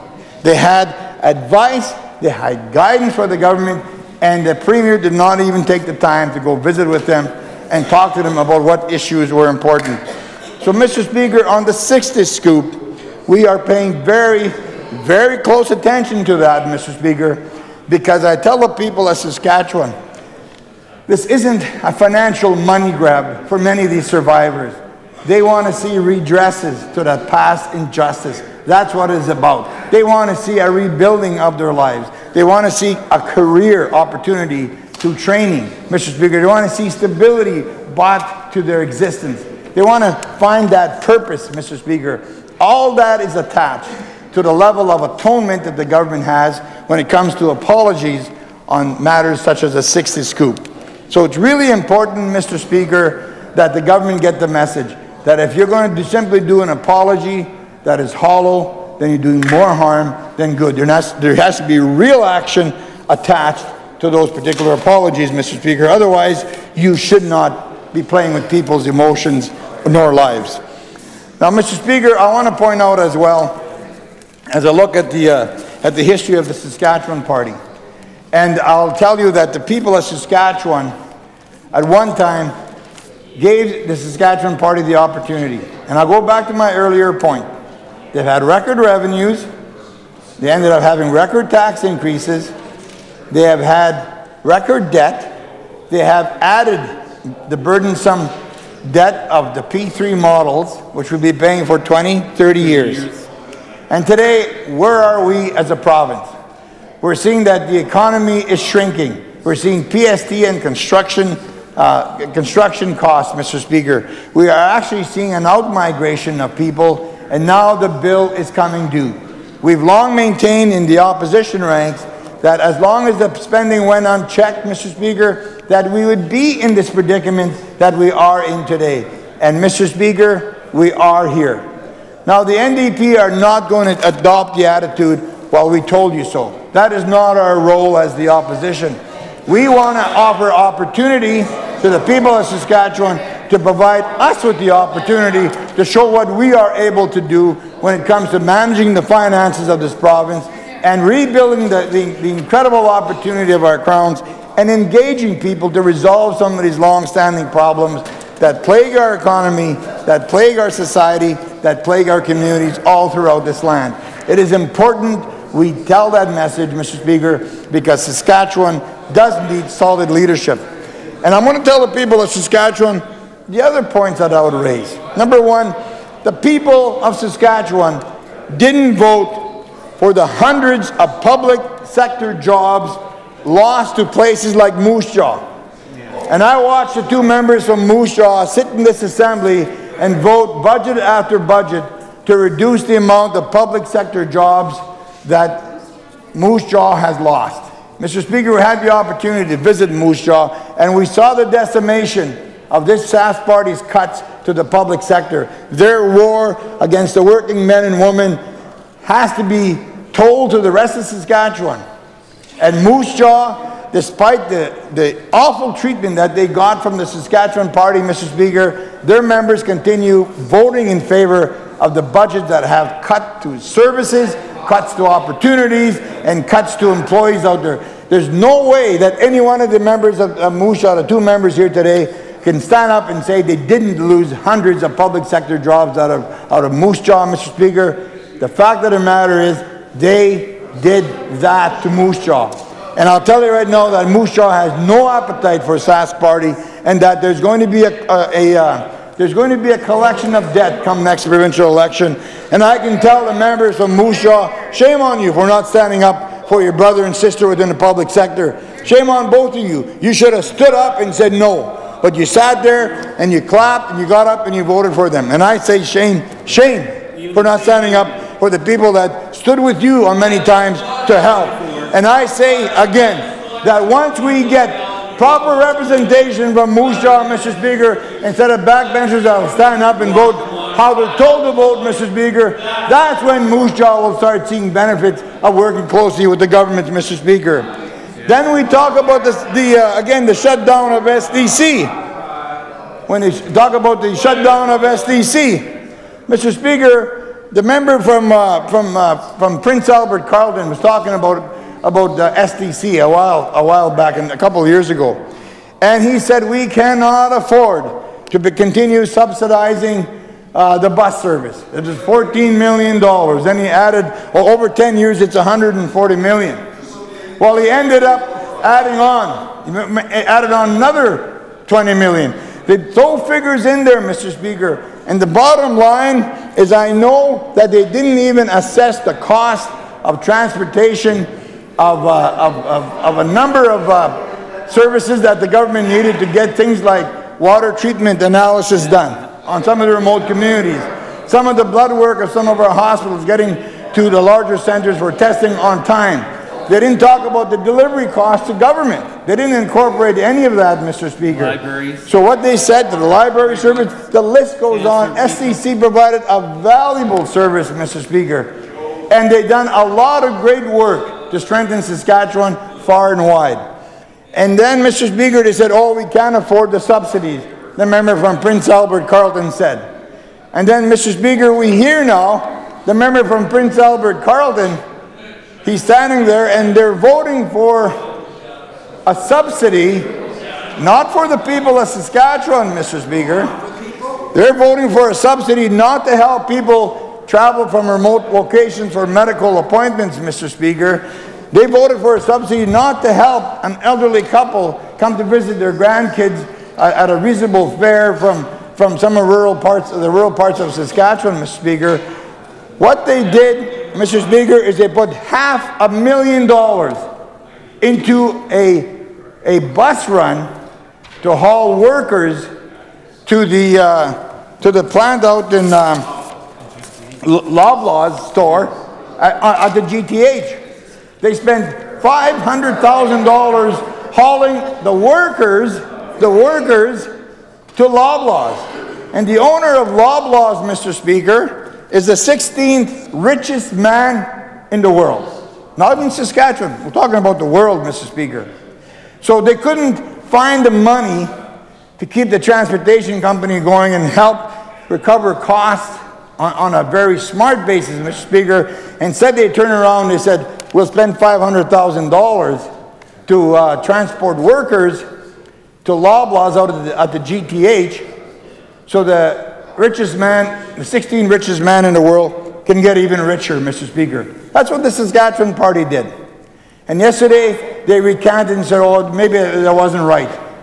Well, Mr. Speaker, that's what we mean on this side of the Assembly. They have done so many things wrong. So many things wrong. And the people of Saskatchewan didn't vote for that, Mr. Speaker. They didn't vote for that. And never mind talking about subsidizing transportation costs for billionaires, Mr. Speaker. What of the GTH? We asked the question, how much did Loblaws pay for their property? They were so desperate to get tenants at GTH so they could claim success at GTH, and yet the more they argue about it, Mr. Speaker, the more Saskatchewan people are finding out how they've handled that whole GTH and the Regina bypass horribly so. Mr. Speaker, that's exactly why they continue to glean over some of the issues that plagued the GTH, some of the money they spent, Mr. Speaker, and it even went so far where one day we understood they were trying to sell a borrow pit, and it's a big hole. So I'm saying, how does that work? How do you sell a hole? Like, what are you going to build? It's a massive swimming pool? Or are you going to put what are you going to put under a lake? Maybe for the ducks? You know, like, I'm trying to figure, how do you sell a hole in the GTH? Well, again, being a Northern hockey player, saying, well, we never could sell a hole in the North for anything. You don't sell holes in the North because that's empty space. And that's exactly what I think happened to the person that tried to sell that from the government. And what makes it worse, Mr. Speaker, all the mismanagement attached to the GTH and the scandal and the waste, Mr. Speaker, they're now saying, oh, the city of Regina will now pay. And I'm saying to the Northern hockey player, I'm saying, hey, to my Regina colleagues, they're trying to make the city pay for their mistakes. What the heck? Well, what the heck's up with that? Property taxes are going to go up. Yeah, and the property taxes are going to go through the roof here in Regina because the Sask Party mismanagement. Brutal. And then we turn around and we find out that the combines can't go in these overpasses. And now we find out that even the design flaw of the width of some of the overpasses, now even the semi-trailers can't get through as well. There are some significant design flaws, Mr. Speaker. And we spend $2 billion on that, Mr. Speaker. So the people of Saskatchewan didn't vote for that. The legacy of debt, as I mentioned earlier, where 2 years from now, we're going to owe $23 billion. That's the debt projected for Saskatchewan, Mr. Speaker. Again, despite record revenues, and they could not tax people more because they went to that avenue once too often. There wasn't a tax that this Conservative Party did not increase, Mr. Speaker. They looked at every possible tax they could find, Mr. Speaker. The rich guys got away with it, but every possible tax they could find. I remember I talked about this earlier, Mr. Speaker. I said I went to have a pizza, and I asked I used to pay $5 for a piece of pizza. So I went there and said, I'd like to have a piece of pizza. And so I put $5 on the counter, and the lady said, I'm sorry, it's $5.25 now. I said, why is it $5.25? Because the fast food now is being taxed by the Sask Party government. Insurance, life insurance policies, Mr. Speaker, are being taxed by the Sask Party government. There's not, it's almost embarrassing, Mr. Speaker, to equate conservative with the tax and spend Saskatchewan Party over there. But it confuses me. Again, a Northern hockey player saying, well, aren't they supposed to be against tax increases? My colleague said, well, apparently that's what they say to people. But $1 billion tax increase in 1 year? Well, Mr. Speaker, that is a sham and that is a shame. This Saskatchewan Party government has got to go, Mr. Speaker. People did not vote for lack of leadership when it comes to answering the questions, how do we get our goods to market in a landlocked province?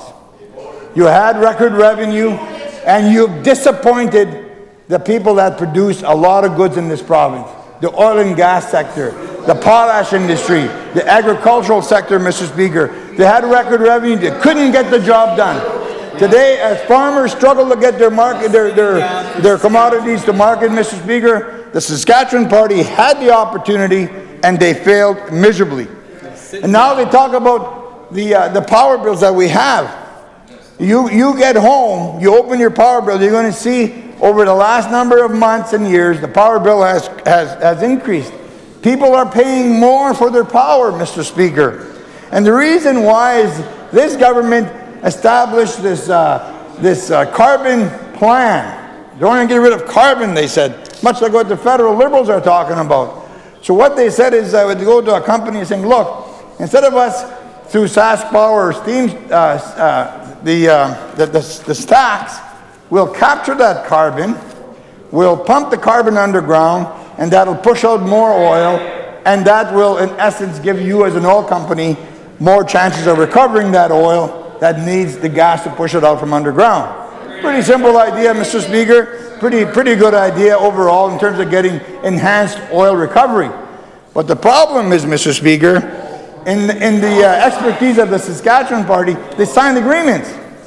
And part of the signing agreement says, well, if we don't produce enough of that carbon gas to push up our oil, you're going to pay us a penalty, what the oil and gas company did.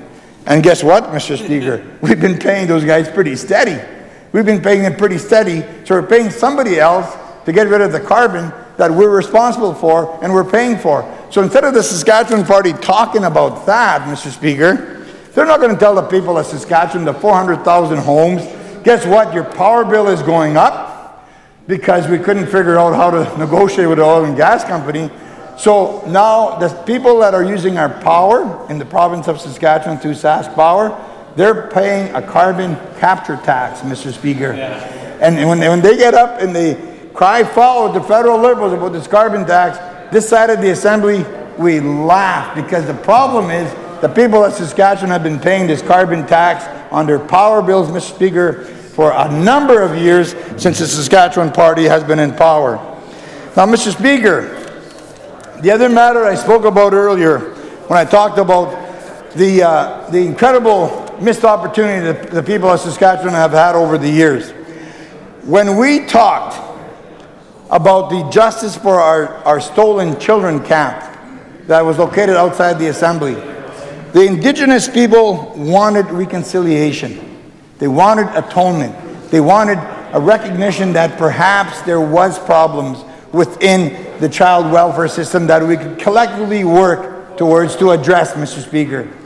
And they had sat out there, and the courage and the amount of discussion they had, and Mr. Speaker, above all else, the respectful process in which they expressed their view, Mr. Speaker, fell on deaf ears. And Mr. Speaker, we have said it time and time again in this Assembly, that if you embrace the Indigenous people of this province and really begin to engage them to the extent that they should be and want to be engaged, and that they ought to be engaged, Mr. Speaker, that is a $90 billion opportunity for Saskatchewan. 90 billion, not million, 90 billion. Studies have shown conclusively that this is good for business. Yet the Saskatchewan Party has again failed on that front. Mr. Speaker, the people of Saskatchewan didn't vote for the harmful, hurtful cuts to essential services throughout our lands. They didn't vote for that. They didn't vote for that in Moose Jaw. They didn't vote for that in Buffalo Narrows when they closed down our correctional center. They didn't vote for any of the closures and the hurtful, harmful cuts that the people of Saskatchewan had to suffer, Mr. Speaker. They didn't vote for that. And we know on this side that the tides are turning, Mr. Speaker. People are starting to wake up to the fact that the Saskatchewan Party have failed miserably on that front as well. Now, Mr. Speaker, there's a number of things that I'll tell people what the Saskatchewan Party do. We sit here and we watch them and listen to them every day, and they do the same thing over and over. Their answer to all this crisis, Mr. Speaker, is tell everybody, oh, don't worry, we're taking care of everything. Well, people are worried. We see the amount of mortgages being in default in Saskatchewan, Mr. Speaker. We see the rising cost of raising families in the province of Saskatchewan. We see the challenges around health care, Mr. Speaker. We hear often about the education dilemma that's felt all throughout our province, Mr. Speaker. People are under extreme pressure right now. And all the Saskatchewan party can do is tell everybody, don't worry, be happy. Well, Mr. Speaker, that is not leadership.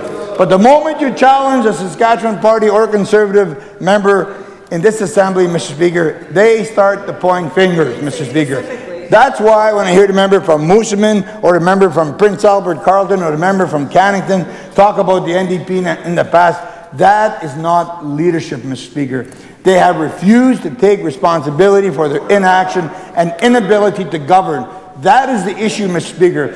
And as they point out, which is a shame and a sham, as they point out the history in this province, they omit key parts of that history as to why decisions were made in those days under those tough circumstances. And that's exactly what we see every day from the Saskatchewan party, Mr. Speaker. They're not answering critical questions around the GTH, Mr. Speaker. They're stonewalling. And when you have accomplished people in the opposition, we have 3 very capable lawyers within our midst, Mr. Speaker. And the theme is the RCMP did not have enough evidence on the GTH. They did not have enough evidence. And that's why we're calling today, and I've always called for a judicial inquiry into the matter to finally shine light on what happened, Mr. Speaker. What happened? And Mr. Speaker, we'll continue to do that. Now, Mr. Speaker, we don't support the carbon tax that's being imposed on us by the federal government. But I'll tell you one thing, they use that as a diversion from their inability to govern. Every day they talk about the carbon tax because they tell people, oh, the evil carbon tax, the evil carbon tax. Well, I tell the people of Saskatchewan, pay closer attention to how they're running our finances. Pay closer attention of how they're ignoring the Indigenous community, Mr. Speaker. Pay close attention of how they're not developing a solid transportation system to get our goods to market. Then all of a sudden the shine comes off the Saskatchewan party, and I tell the people of Saskatchewan that it's not too late. It's not too late to send these guys a message. And I can tell you today, Mr. Speaker, that this government's old, they're tired, and they're not only bankrupt of money, they're bankrupt of ideas as well, Mr. Speaker. And that's when you should step aside and let the NDP come in alongside the people of Saskatchewan and bring this province back to greatness, which this province deserves, Mr. Speaker. Again, that is not leadership, Mr. Speaker. All they do is point fingers, and that's typical of Conservatives everywhere they go. Their only MO, Mr. Speaker, is to point at the other guys. And it is my dream for people to pay very close attention to what the Conservatives do, not just in our province, but throughout the country. It's very important to point out what the Saskatchewan party is doing wrong, Mr. Speaker, instead of following their fingers as they point to others, to blame others. That's not leadership, Mr. Speaker. And I go back to my earlier comments, Mr. Speaker, that we need leadership at this critical time in the history of Saskatchewan. Now, the other thing I want to point out, Mr. Speaker, which is really important, I watch what goes on over there. And I'm not sure exactly which seat, but I know Saskatoon Eastview is one of the seats, and Regina Walsh Acres is the other. Currently, there's 2 Saskatchewan Party MLAs. Okay? And those 2 Saskatchewan Party MLAs, the 2 Saskatchewan Party MLAs, guess what, Mr. Speaker? They are now nominated Conservative candidates federally. They both are nominated in their appropriate ridings to run federally. So I'm saying to them today, well, you guys you want out of here so bad because you mess things up in Saskatchewan. You want to be a federal candidate. Well, why don't you run federally? And why are you still here? Well, Mr. Speaker, I want to tell the people of Saskatchewan they're being paid $100,000 a year, these 2 members from the Saskatchewan Party, to campaign as federal Conservative candidates. And the Saskatchewan taxpayers paying for it. The billboards, who's paying for that? The travel, who's paying for that, Mr. Speaker? Their salary, who's paying for that? Well, I would say to them, both those members, the member from Saskatoon Eastview and the member from Regina Walsh Acres, if you have other ambitions, if you have other desires, seek them. Don't sit here and campaign on our dime. And the message I have for them today, Mr. Speaker, do not be surprised if a private member's bill comes forward, make an amendment to the Election Act that would dictate that if you're seeking and you are duly elected nominated candidate of a different riding or for a different purpose, a federal election as an example, that you ought to step down as a provincial MLA. Because it's fundamentally wrong that we continue paying for their campaign bill, Mr. Speaker. That is not what the people of Saskatchewan voted for. So again, in conclusion, Mr. Speaker, I'll leave on this note. Record revenues, record tax increases, record debt, Mr. Speaker, and what does that have the people of Saskatchewan? That is why, Mr. Speaker, we need to get rid of this tired old government. Because Saskatchewan cannot afford any more years under their regime and under their watch, Mr. Speaker. We simply cannot afford it for a number of moral, financial, and leadership matters, Mr. Speaker. Hear, hear. So I'd point out, leadership does matter in the province of Saskatchewan, and as one of our former leaders of the New Democratic Party often said, it is never too late to dream of a better world, Mr. Speaker, and we can help develop that through strengthening our grounds, engaging the Indigenous community, and protecting agricultural interests because it's a mainstay of our economy. We can get the job done, Mr. Speaker. So on that note, I move that I'll be supporting the amendment, sorry, Mr. Speaker, that I'll be supporting the amendment being brought forward by my colleague and not voting for the throne speech being presented by the Saskatchewan/Conservative Party. Here, here, here. I recognize the member from Cut Knife Turtleford.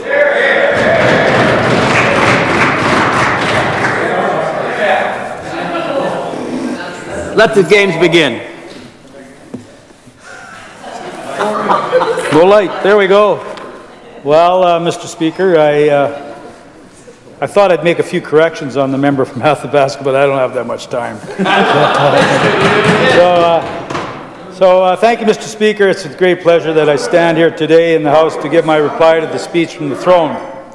I'd first like to start off by thanking a few very important people in my life.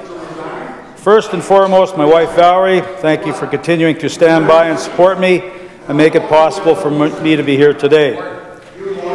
You keep our day-to-day operations at home running with such ease and grace, and I could not have done this without you. I would also like to thank my two constituency assistants, Cheryl Hume, who works full-time, and Maureen Perrin, who is a part-time office.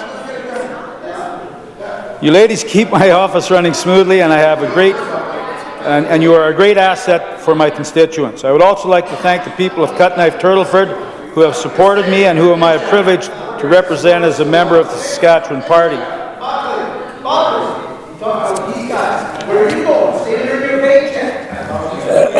Order. The member from Cut Knife Turtleford has the floor. I would ask members to let the member deliver his comments and represent his constituents. I recognize the member. It's great to be on at night, I can tell you that. Mr. Speaker, our government's three-year plan to reduce the province's dependency on resource revenue and return the budget to balance remains on track. After a $1.2 billion deficit in 2016-17, our government made some difficult but necessary decisions in 2017-18 budget. Those decisions reduced the 2017-18 deficit to $303 million. This past spring, the Finance Minister delivered the 2018-19 budget, which kept the government's three-year budget plan on track while also improving investments for Saskatchewan people.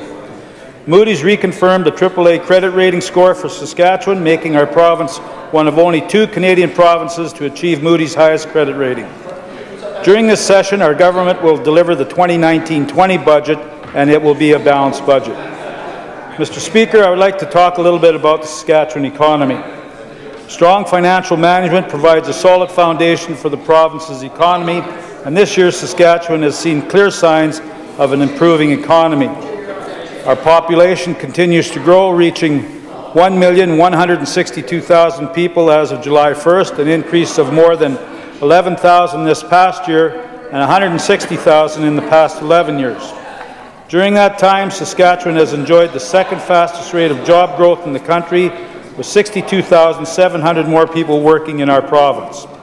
Saskatchewan's gross domestic product has grown from $49 billion in 2007 to more than $60 billion in 2017, an increase of more than 22% in a decade.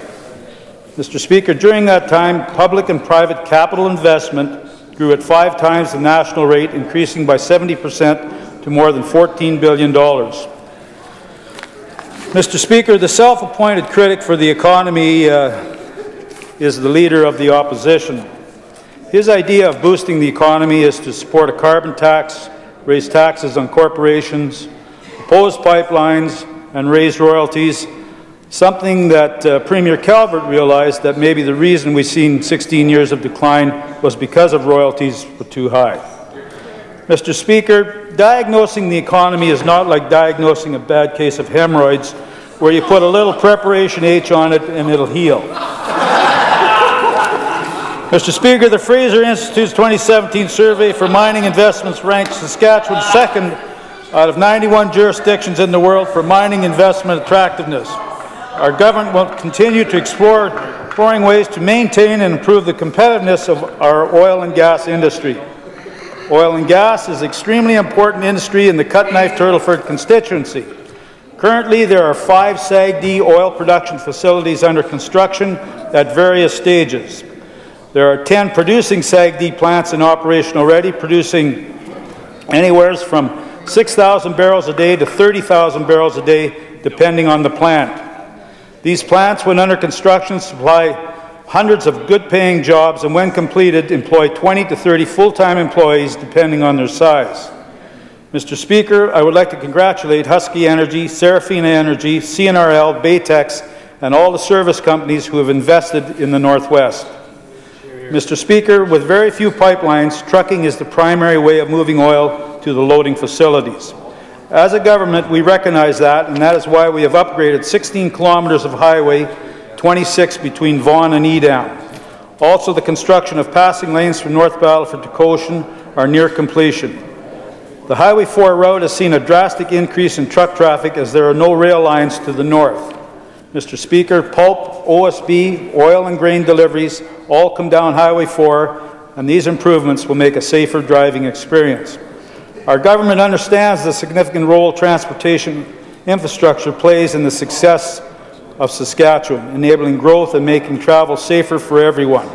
That's why more than 13,000 kilometers of highways have been built or improved, and 275 bridges have been repaired or replaced since 2007. Mr. Speaker, just this month, the Chief Mistawasis Bridge in North Saskatoon was open to traffic. One of the most significant projects is the Regina Bypass, which offers a long-term safety solution for Regina and the surrounding area. The Regina Bypass will be completed next October, on time and on budget. New interchanges at Warman and Martinsville, 2 of the fastest growing communities in Saskatchewan, will be open to traffic this fall, approximately a full year ahead of schedule. Mr. Speaker, 1 year ago our government completed 18 new joint-use schools. I won't get on to how many were closed by the NDP because it's a bit of a nerve. That will provide space for more than 11,000 students and remain in like new condition for the next 30 years thanks to our government's innovative P3 contracts. Mr. Speaker, our government is nearing completion of the new provincial psychiatric hospital in North Battleford. Once complete, the new state-of-the-art hospital will be among the most innovative mental health treatment centres in the country and ensure those facing significant mental health needs receive the best treatment available.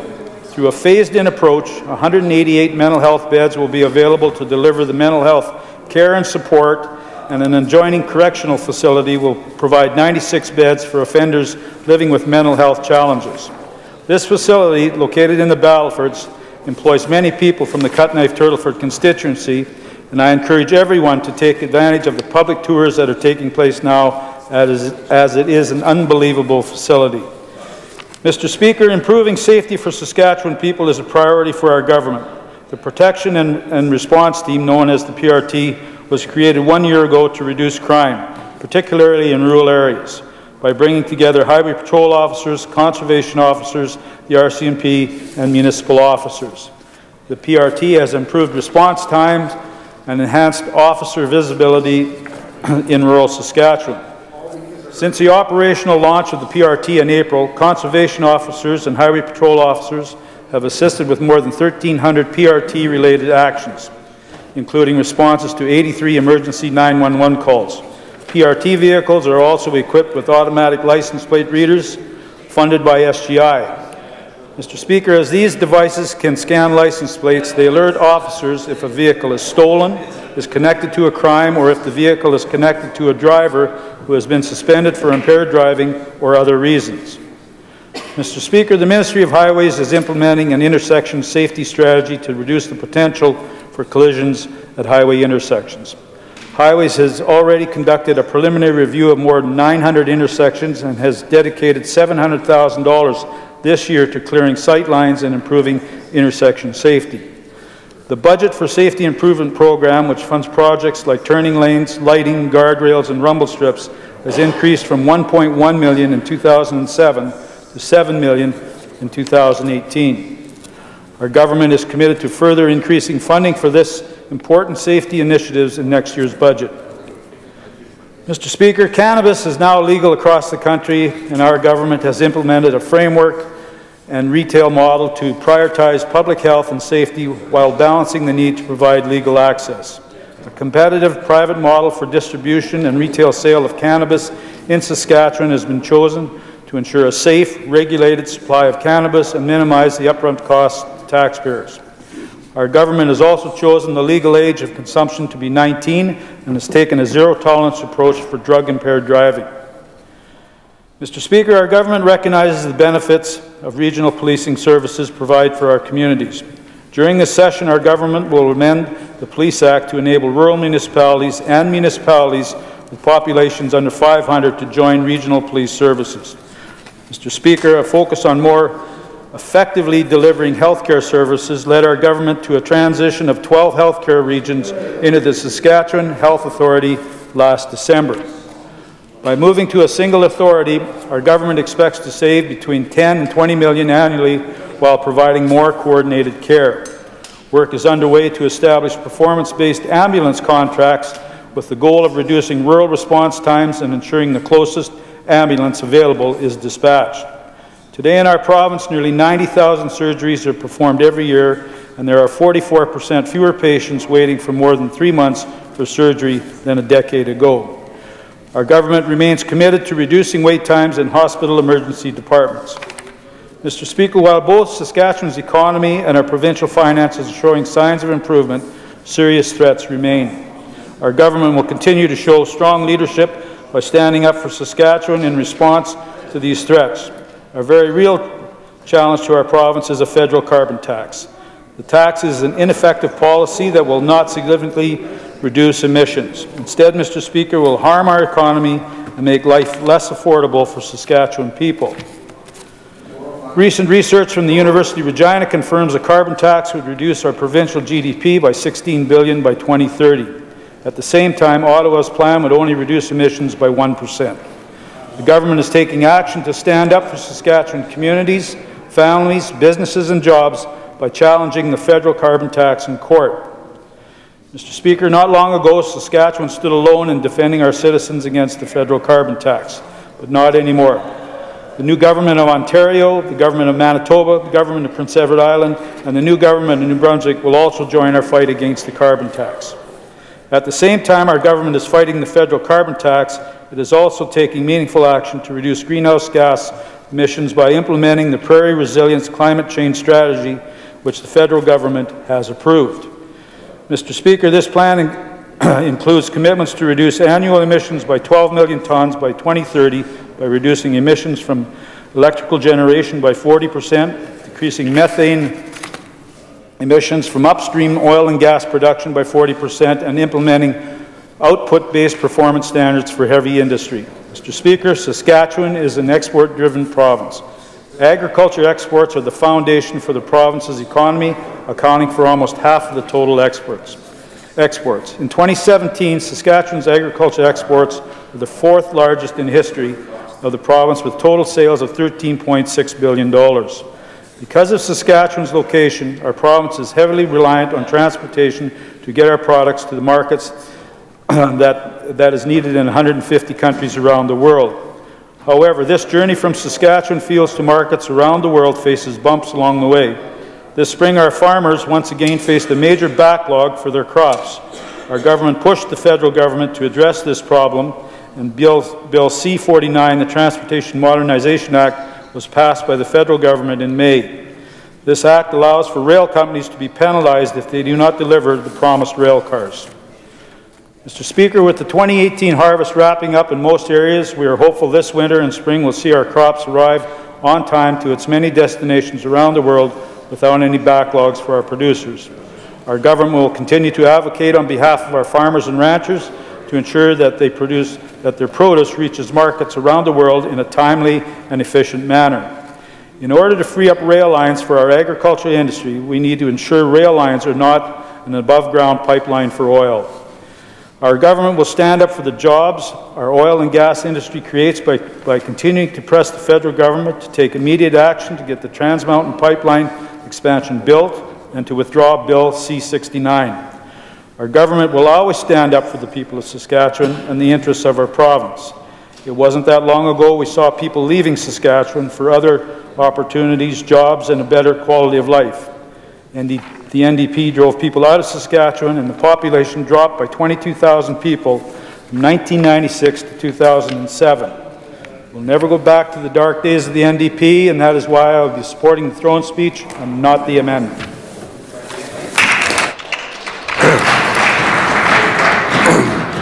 I recognize the Minister of Government Relations. Well, thank you, Mr. Speaker, and I once again appreciate the opportunity to provide support to my government's throne speech. And I would like to thank the members that have spoken before me on their eloquence, some more than others, and passion, some more than others, in their support that they have shown for the constituents of this province. In a speech to some school students earlier this month, I identified for them the incredibly diverse business background that we have expressed by a number of members on our side. You know, and I think it's worth reminding our audience where kind of the background of some of our caucus colleagues when it comes to business.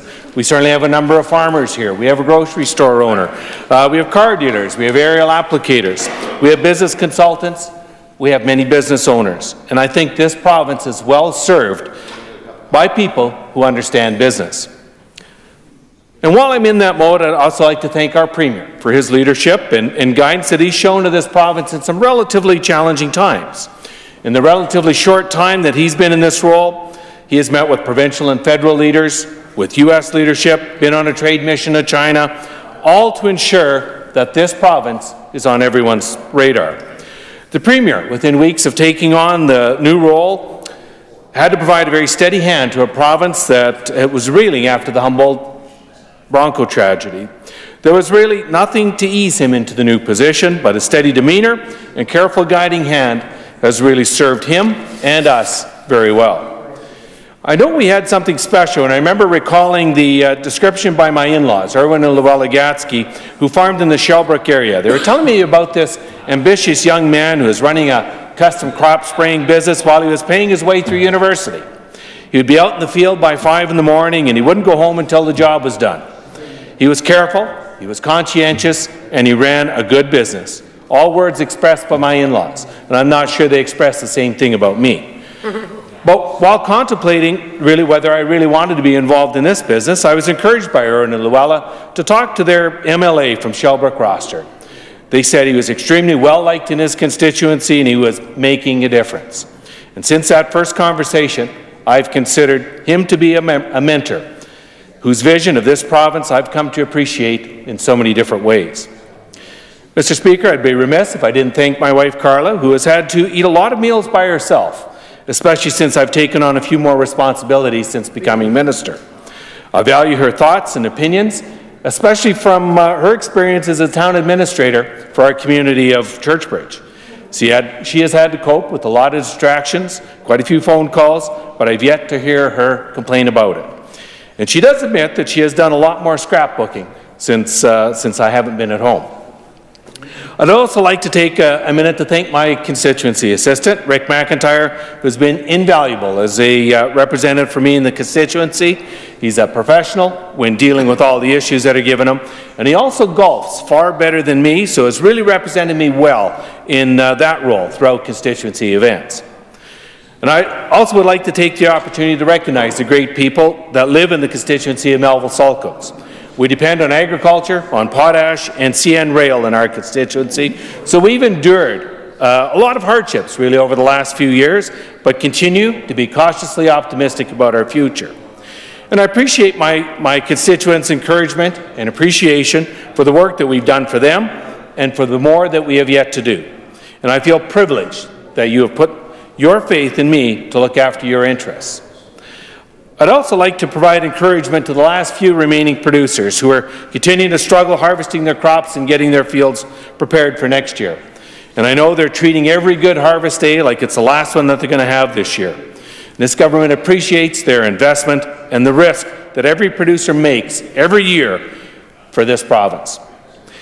In the ministry office in room 30, we have some incredible people like Grant McClellan, my chief of staff, who has the wisdom of the portfolio as if he's been in that position for a decade or two. Tennille Olson has supported me in some good and not so good events and driving conditions.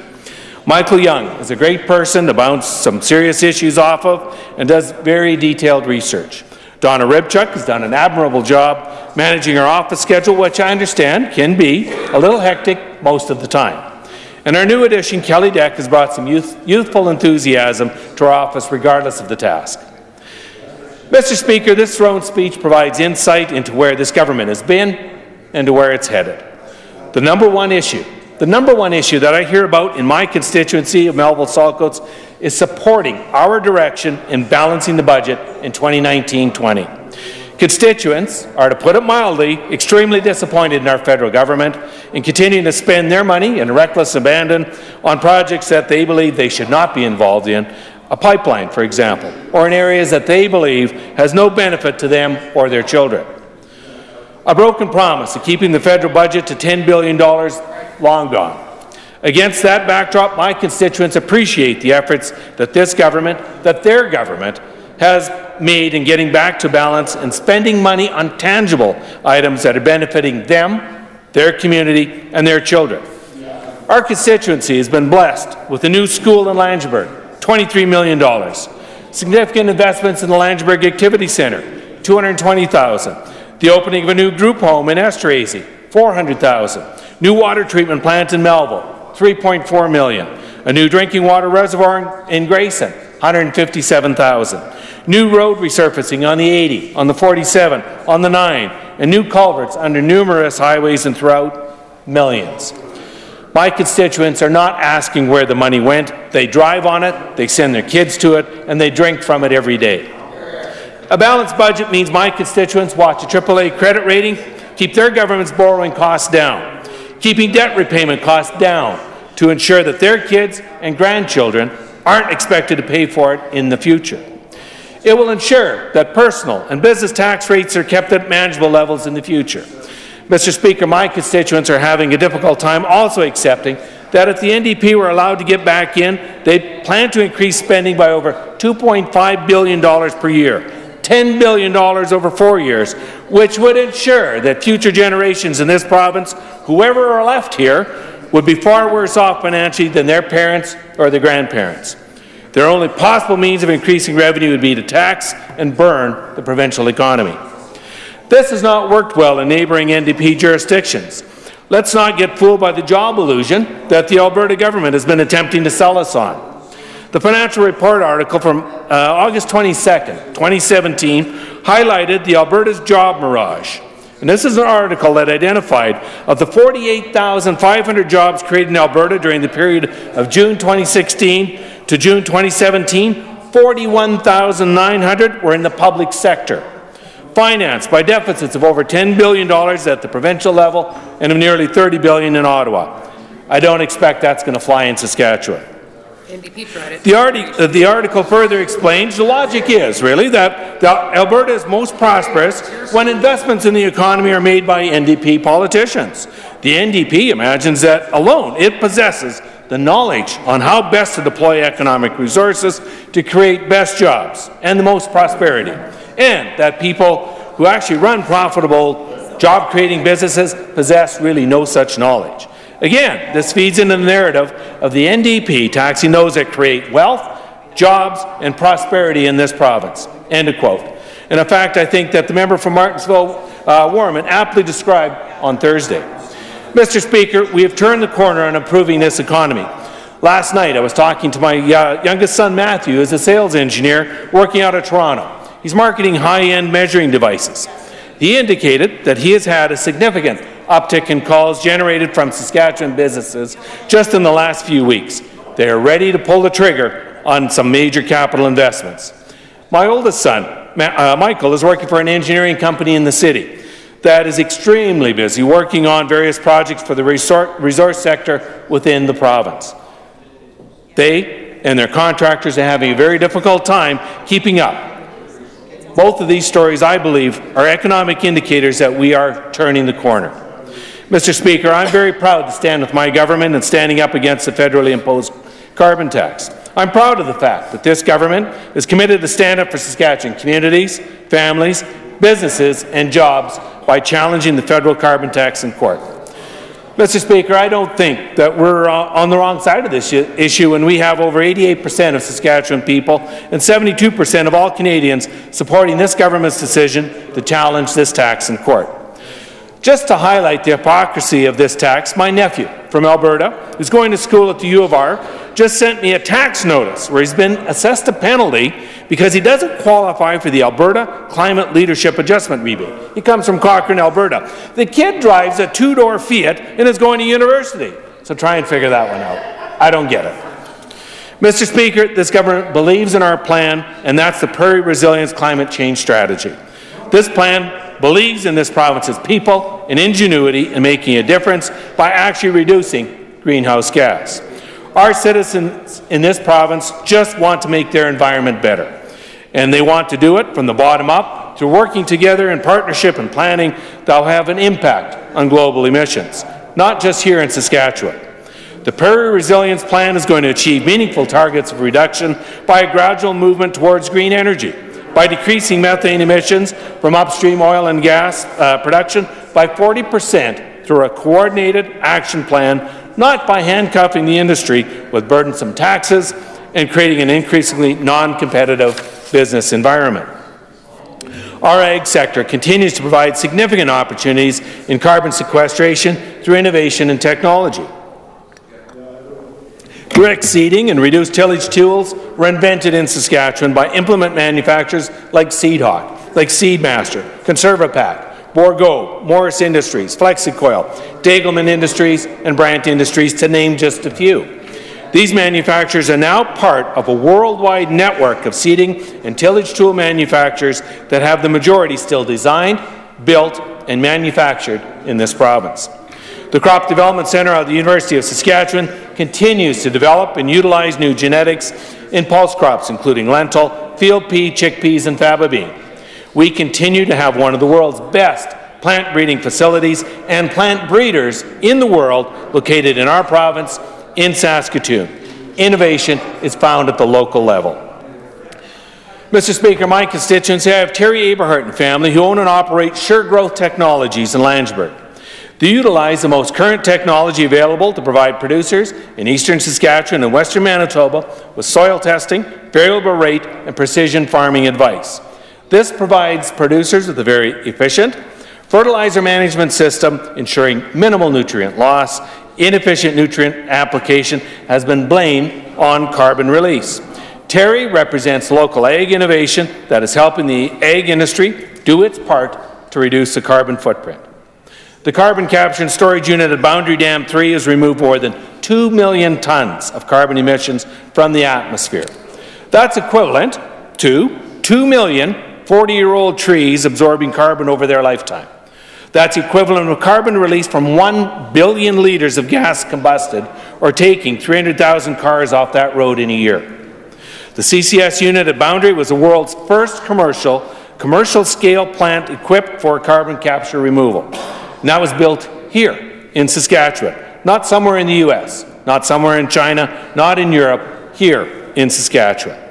So I'm not really sure what we could have constructed in that time that allowed us to sequester that much carbon in that short of a window, regardless of any of the industries. This also allowed a further analysis of our energy production industry in this province, so we can now assess where we're headed and what we need to invest in the future while immediately achieving results.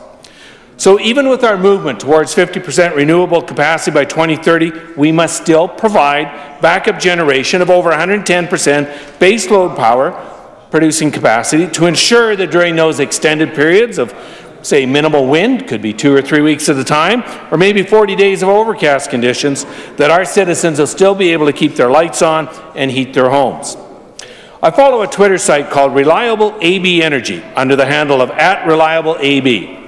And it captures at any time the amount of electricity produced by fossil fuels and the amount produced by wind and solar, the contribution to their main grid at any time, and the percentage of capacity. For instance, at this time, solar is now providing 0.00% of capacity and producing 0.000% of total production. This province continues to develop renewable energy at a sustainable and a responsible rate, including flare gas energy production from oil and gas facilities. Innovation is what we do best in this province. Mr. Speaker, there are many other initiatives in this throne speech that are going to improve the lives of my constituents. Whether it's the ongoing protection and response team that's going to utilize conservation officers and highway patrol officers to help reduce rural crime, or maybe it's the implementation of Clare's Law. It's going to help provide a framework for police services to assist in reducing risk to individuals with potential violent partners. The amendments to the Sask Employment Act are going to allow for more family time with critically ill family members, or maybe it's extending parental leave for maternity leave. Or it's going to be the improvements that we're going to be making with commercial driver training and the significant investment that we're currently unrolling in improving rural cellular coverage throughout the province. Or it might be the amendments we plan on making to the Police Act, or introducing legislation on trespass laws to balance the needs of property owners with public recreation use. We've been busy since 2016, when we were given the renewed mandate to govern, passing or making changes to over 60 pieces of legislation. This has included the creation of the Saskatchewan Health Authority, the Single Saskatchewan Health Authority, improved impaired driving laws, the Sask Lobbyist Act, introducing laws to help workers suffering from PTSD, or providing tow truck drivers with safer lighting displays. And there are many more that can be introduced in this next legislative session that have been initiated by residents and stakeholders in this province.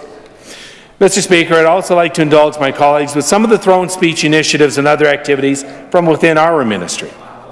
Of significant importance is the working towards meaningful apologies to the 60 Scoop survivors in our province who were impacted by past government policies of child apprehension and adoption.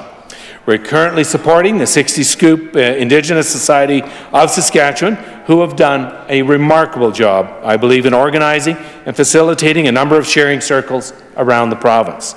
These circles are designed to encourage survivors to share their stories and provide respectful conversations about the scoop and the effect that it has had on them and their families. These events are giving survivors a voice to provide, and also a voice to provide guidance to us as to what will be a meaningful apology to them. To date, we've had a number of MLAs and cabinet ministers attend to listen to the survivor stories. An apology from the Premier will follow once we've had an opportunity to receive feedback from ISS Group. Our ministry continues to support the North through infrastructure funding, as well as supporting other ministries in their approach to our Indigenous stakeholders' issues. Since 2007, our government has placed over $129 million of infrastructure dollars into the north. This is funding new wastewater treatment facilities, clean water supply projects, or lagoon expansions, or increasing reservoir capacity. Monies that have gone to virtually every community in the north during this time. More needs to happen, and it will, as we continue to help our northern communities to build capacity and continue towards improving services to their residents. However, I have also made it a priority to visit the north, and I have visited many of the larger communities more than once in the past 9 months since I was appointed. I even stopped by to visit the MLA for Athabasca at his home in Isle of Cross, so even he can attest to my focus on the north. Our government has developed a new 4-year mineral development strategy that creates an incentive program to encourage mineral exploration and will increase the amount of geophysical data that's going to be available. This will assist in opening up many more job opportunities for our workforce in the north. In healthcare, there will be an expansion to the remote presence technology, which will continue to enhance health services to residents located in Stony Rapids, La Loche, Pelican Narrows, English River Dene Nation, and the Hatchet Lake First Nation. We have a number of unique working agreements and arrangements with First Nations partners, including an improved power generation partner program that was recently announced that will help industry capture flare gas for power production. Sask Power and First Nations Power Authority have signed an agreement to source energy from flare gas power generation projects. In government relations, we're working towards completing a new municipal revenue sharing agreement. We are currently wrapping up our consultations with our stakeholder partners, New North, SUMA, and SARM, where there was a great sharing of ideas and building towards a better long-term, predictable, sustainable revenue sharing program. Our municipal partners continue to be appreciative of the program that provides them predictable funding that is unconditional in their ability to apply where it is needed within their municipality. Together with the member from Saskatoon Northwest, the Minister of Education and Sask Builds, we've signed a new federal IBA that potentially brings $896 million into the province over the next 10 years to invest in Saskatchewan infrastructure projects. This will assist greatly in creating jobs and providing long-term infrastructure funding to meet the needs of all residents from our cities to rural Saskatchewan to northern Saskatchewan. As you'll be introduced to tomorrow, we have reached a good spot, I believe, in regards to election dates and timing. After receiving constructive input from SARM, SUMA, and the Saskatchewan School Board Association, we'll introduce the election dates that will provide predictability for our municipal partners. We are continuing to work on our Planning and Development Act pertaining to inspections and continuing to improve municipal services through changes in regulations. Mr. Speaker, to wrap up, I am very proud of this government's achievements to date and the plan put forward in the speech from the throne. It identifies that we are on the right path, that we are providing a plan to meet the challenges of today and a path for the future success of this province. We are going to continue to fight for what is right for our residents, provide the right tools to encourage new development, and continue to make this province the attractive place that it has become for new residents, for new business, and renewed investment over the last 11 years of this government. I support the throne speech motion and will not be supporting the amendments put forward. Thank you. I recognize the Minister of Social Services. Thank you very much, Mr. Deputy Speaker. First off, I want to thank the people of Saskatoon, Silver Spring, Sutherland, who gave me the honour to speak in this assembly, Mr. Speaker.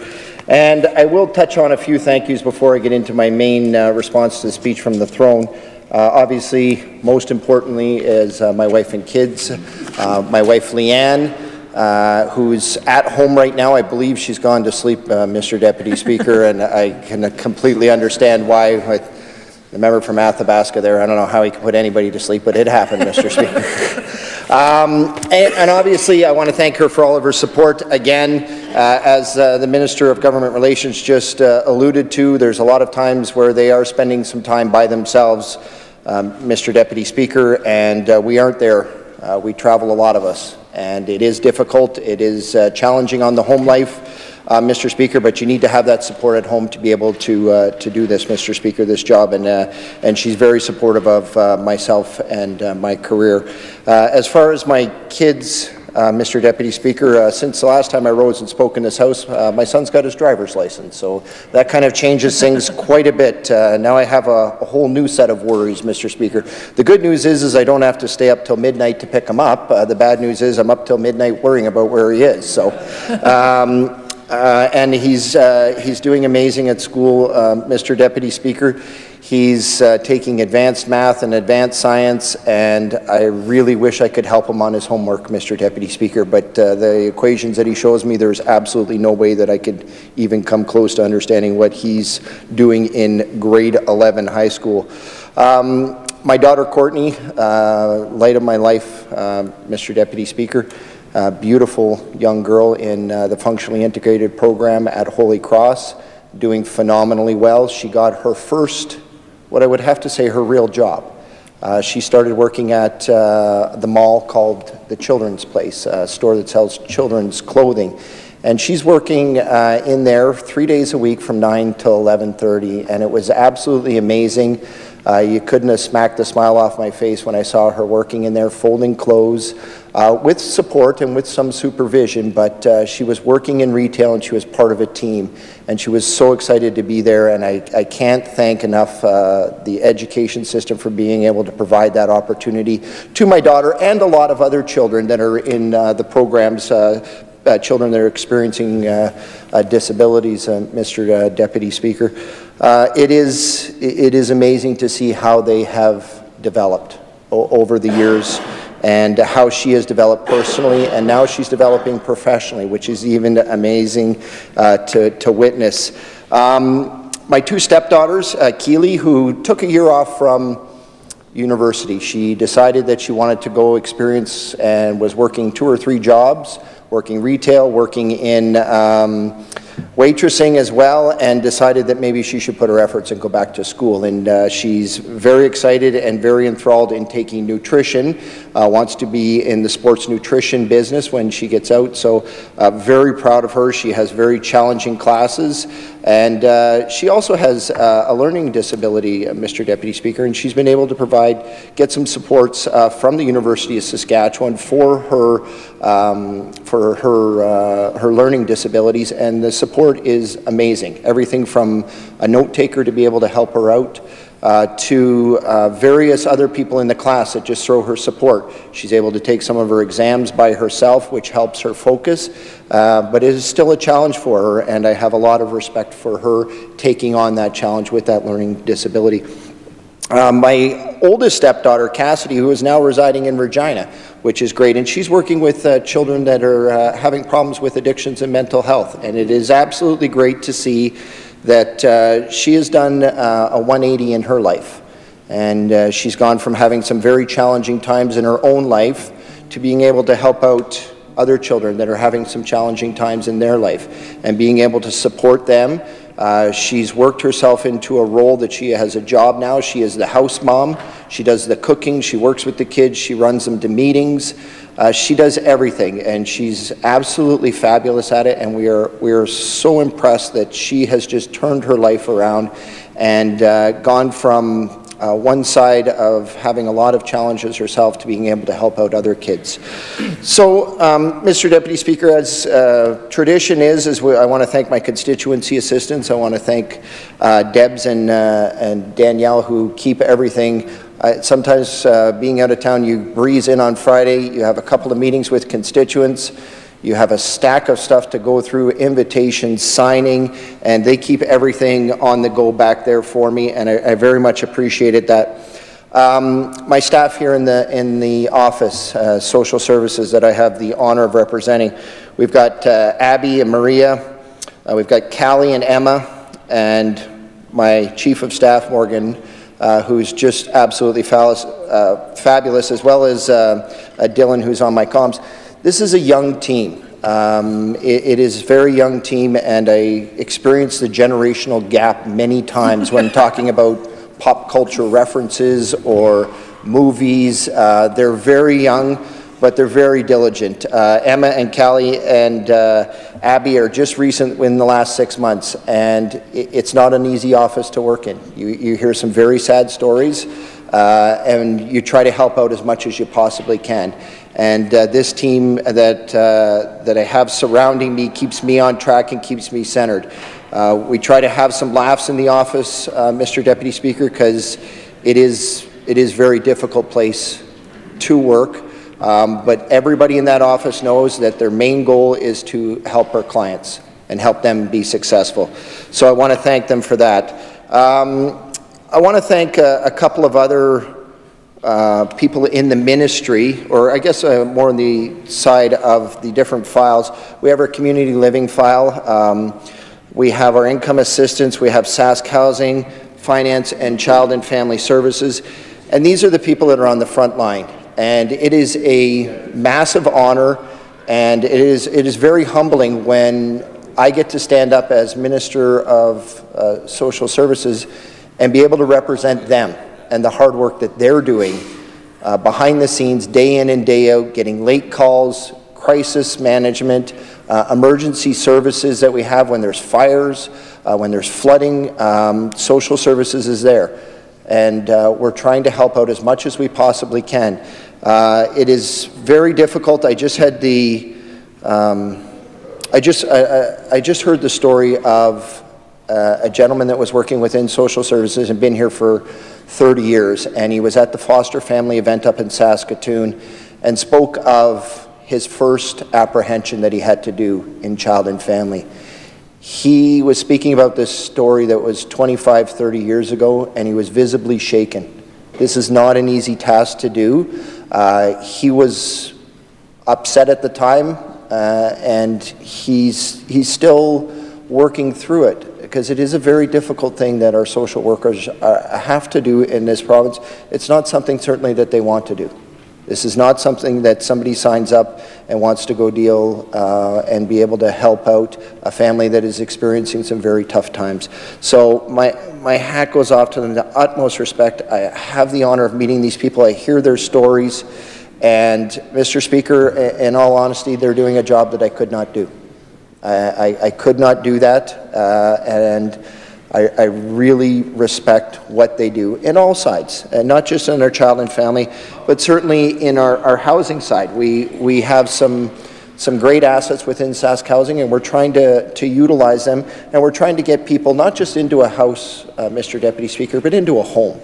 We want them to create a home. We want them to create a life. And all we're trying to do is put the pieces in place so they can move themselves forward. And we want to be able to do that. And certainly housing is a big part of that. And we're glad that we have some partners. We're just finalizing everything with the federal government as far as the housing strategy.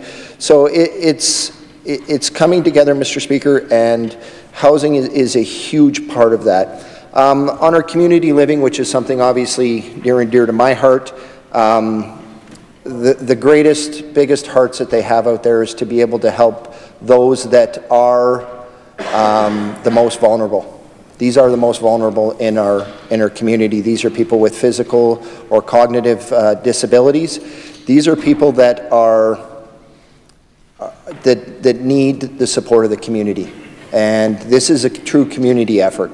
This is not the provincial government going in and fixing everything. This is working with community-based organizations and giving them the opportunity and the latitude to be able to do what they do best, and that's help people, Mr. Speaker. Anyways, I'll get into a few things on the speech from the throne. As the member from Athabasca alluded, I won't be one of those ones that talk about the carbon tax too much, but I would feel remiss if I didn't, Mr. Deputy Speaker. This is something that we certainly have been leaders in the country, and it's great to see that former Premier Wall and his cabinet, and now the Premier is taking forward on this. We were the first ones to step up to the plate and say that this was not good for Saskatchewan, and we also said it wasn't good for Canada. And the needle's moving, Mr. Deputy Speaker. People are starting, and other provinces are starting to open their eyes and be able to see what this actually is. This is not going to help in pollution reduction. This is not going to help out on the environment. This is simply a switch game of grab your cash and move it over here, take the heavy emitters, try to move things around, and it's very depressing that the federal government feels that they have to do an advertising campaign that are going to get more money in your pocket, and that's how the people are going to vote for them. Mr. Speaker, that's shameful. That should not be done in politics. You should campaign on a platform, not on trying to put money into people's pockets. Pull it out of one pocket and put it into the other pocket. Mr. Deputy Speaker, and it's been proven over and over again by a test done, or a study group at the University of Regina, that this is not going to do anything for pollution. This is not going to do it. If it was absolutely going to reduce pollution, why aren't they looking at our plan? They should be looking at our plan, Mr. Speaker, and other provinces are. Now, Premier Ford is looking at this. We have province, Manitoba has joined on with Premier Palliser, is able to join on to this group and be able to say, hold on, we can do it better in our provinces. We don't need Ottawa telling us exactly how we should be doing things in the environment in our provinces. I think the stewards, the farmers in Saskatchewan, the ranchers, and all of the groups in SARM, to be able to work together to be able to find out what's going to be the best plan for Saskatchewan and what's for our environment, Mr. Speaker. We certainly don't need a cash switch and bait that's going to happen over in Ottawa. Mr. Speaker, one of the things I wanted to touch on, and the Minister from Government Relations touched on, was the 60 scoop, and it was also brought up from the member from Athabasca. We're very glad to be working with this organization. We are sitting down with the 60 Scoop survivors. We have been meeting with them over the months. We are having talking circles, and I've had the opportunity to participate in one in North Battleford, and I'll be participating in a couple of more, Mr. Speaker, this weekend, to be able to sit and just listen. And it's very humbling, it's very eye-opening, and it's very raw. There's nothing scripted. It's a matter of listening to what is being said by the group. And that's all it is, Mr. Deputy Speaker. And they're so happy that this process is going forward. Social services has been an integral part of this, to be able to make sure that we are providing any of the information that we can as far as data or caseloads, to be able to find this group so we can get as many people to these talking circles as we possibly can, Mr. Deputy Speaker. A couple other things that I wanted to touch on that are in the speech from the throne here, Mr. Deputy Speaker, is I guess one of our North Stars is our balanced budget. And we have experienced some very difficult headwinds. We've experienced a downturn in the economy. We've experienced some headwinds from our federal government. We've experienced some headwinds from our provincial counterparts. Mr. Deputy Speaker, it's very hard for a commodity-based province to be able to get their product to market without rail, pipelines, or any other means that we can possibly get this out. Mr. Deputy Speaker, I'm not sure how we export our product. We've done it on the rails for years. We need the pipeline expansion. We tried to go south, and that didn't work. We tried to go on the Energy East, where the pipeline was actually 3/4 built, and all we had to do was be able to finish that so we can get our product and the product from Western Canada that helps fuel the Canadian economy, I might add, Mr. Deputy Speaker, to Tidewater. We can't do that. Now, we tried to go through BC, tried to do that, can't. Now we had the federal government purchase the pipeline, and there it sits. With our cash, we all own that pipeline. And it's doing nothing. It's bogged down in regulations. Nothing is happening on that. So how do we expand our economy, Mr. Deputy Speaker, without getting our product to market? It simply can't happen. So that's why we're standing up so diligently on getting our product to market. The farmers need it. Oil and gas need it. Agriculture is critical. Uranium, any product, potash. We need to get this to our markets, and our markets are all over the world. Saskatchewan has grown so much in the last 10 years, Mr. Deputy Speaker, and we want to continue that growth, but we can't continue that growth if we're continuously facing these headwinds out of Ottawa. It's just not going to happen, Mr. Deputy Speaker. They've bogged us down and they've hamstringed us on this. There's nothing we can do. So what do? We try our best. We go, our Premier was just in Ontario talking to Premier Ford there about increasing our trade. If we can't get it to Tidewater, well, let's see if we can get it internally. Any way we can possibly to be able to get our product to market. But in all of that, even with those headwinds that we face, the first time that this province has ever received a AAA credit rating, Mr. Deputy Speaker, and we have that AAA credit rating right now, which allows us to borrow money to be able to invest into infrastructure. The same infrastructure that the Leader of the Opposition stood up today in question period and said, now is the time when we're experiencing difficult times to invest in Saskatchewan. And the government should be able to step in and do this. And then his next question, Mr. Speaker, was slamming the biggest investment that this government has done with the Regina bypass. He can't have it both ways. He wants the government to invest in infrastructure in that, but not in that kind of infrastructure, in other kind of, I don't know where he's looking at. We've invested in hospitals, we've invested in schools, we've invested in highways, we've certainly invested in the most vulnerable, we've invested in our post-secondary, we've invested in our children, in our education on K to 12. We're investing. And yet they say, don't spend all the money, but they're asking for more on this. Mr. Speaker, it's very confusing, and I think that they need to be able to sit down and come up with a plan, not a dream, an actual plan. We have a plan, Mr. Speaker. We've had a plan on this side of the House for a long time. We started with a bold plan, a Vision 2020. Mr. Speaker, oh no, you want to talk? We'll talk about the classrooms. 9 new joint use schools. 9 joint use schools. 9 joint use schools for the kids that were actually staying in this province these days, not the kids that were going across and you were sending all the way in the 16 years we're here, where our greatest export didn't have to be on rail or pipelines, it had to be on cars and luggage, because that was our greatest export, was our generation that you guys sent out of this province. Mr. Speaker, I can go on and on about the trade challenges. They don't understand this because they don't understand the economy, Mr. Speaker. They never have understood the economy. Their idea of stimulating the economy is to create bigger government, more crown corporations, and just control everything. They're not about the free market. They certainly haven't, I haven't heard anything about them about trade. I'd really like one of their members to stand up and say that they're supportive of some of the trade agreements that we have. How are we going to grow our province if we can't trade? They haven't supported TPP. They haven't supported any of the trade agreements that we've been out there. They've just been dead silent on it, Mr. Deputy Speaker. How are they expecting to grow our province?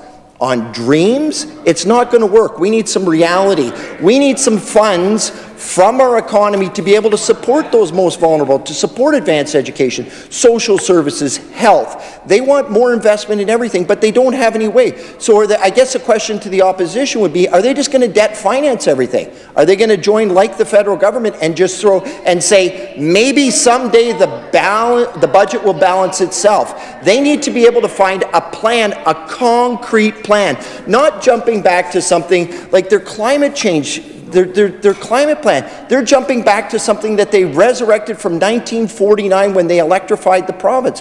Mr. Speaker, they want the voters to look forward, and they're jumping back 60, 70 years to be able to find a plan? They need to do something better than that. The people of Saskatchewan expect better from the opposition, Mr. Deputy Speaker.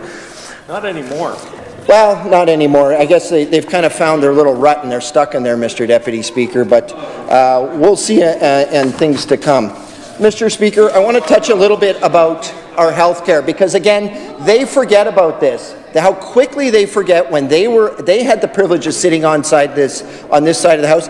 They didn't do anything for the nurses and for the doctors. We had a nursage crisis. They throw around the word crisis like it's just any other word. Everything is a crisis. We had 1,000 nurses that were not in this province, Mr. Speaker.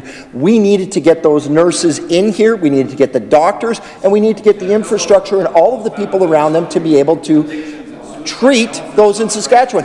They had the longest surgical wait lists. And And I know people that were on those surgical wait lists that were just having to go out of the province, or you know what? They had lowered our expectations in the province so much that we thought it was absolutely normal that you had to wait 18 to 24 months. You had to wait 12 months to see a specialist, then another 12 months to get into surgery.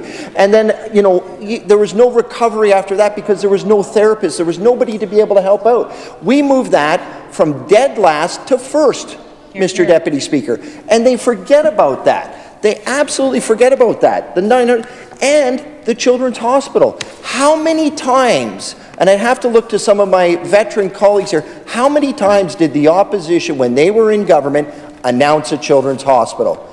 Multiple times. Never saw a shovel in the ground, never had anything allocated in the budget, and when we had the privilege of forming government, we thought it was better that we take the shares that we had in a fertilizer company, and we thought that was actually better to put that into a hospital. And that hospital, I'm proud to say, is on time and on budget and is going to serve all the people of Saskatchewan. My children will never see that hospital, Mr. Speaker, because by the time it's finished next year, they'll be old enough. But I am so glad that I can drive by that in Saskatoon and be able to say, we put a children's hospital in this province when there was never one. There was only two provinces in this country that didn't have a children's hospital. Now we have a state-of-the-art children's hospital. We're going to attract the best doctors, the best clinicians to be able to have that hospital up and running. And it is going to be absolutely phenomenal to be able to see that, Mr. Deputy Speaker. I can drive by and say, I had a little part of that. We didn't announce it. We didn't talk about it. We actually did it, Mr. Deputy Speaker. Hear, hear. As far as education, I touched on it a little bit, Mr. Deputy Speaker, but the new schools. We had to build new schools. Why did we have to build new schools? Because we had an influx in our population, because our province was growing. Our people were coming in from all over Canada, all over North America, and all around the world to find Saskatchewan home. Why didn't that happen before? Why did we need to not have new schools? Because nobody was coming here. Why? Probably because they were on this side of the House, Mr. Deputy Speaker, and there was no optimism, there was no hope whatsoever for anybody. My family and I came to Saskatchewan in 1988 because we thought there was a great opportunity in this province. We had lived in the big city. We had seen the life of Southern Ontario, and my family chose to come out here because this was a great opportunity for our future of myself at the time, and my parents knew for me, and if I chose to stay here, for their grandchildren. The lifestyle, the people of Saskatchewan, but unfortunately, our story was never told. Nobody ever told our Speaker. The former Premier would always say, we're always going to be in and out of equalization. We're always going to be have-not province. We're always going to be... What kind of attitude is that?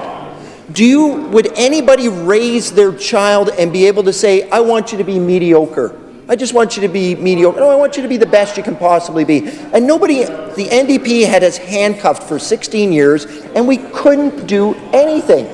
And I chose to stay in Saskatchewan when I was a kid. I had every opportunity to move out of this province, but I wanted to stay here because I knew the potential of this province, and all we needed was the opportunity.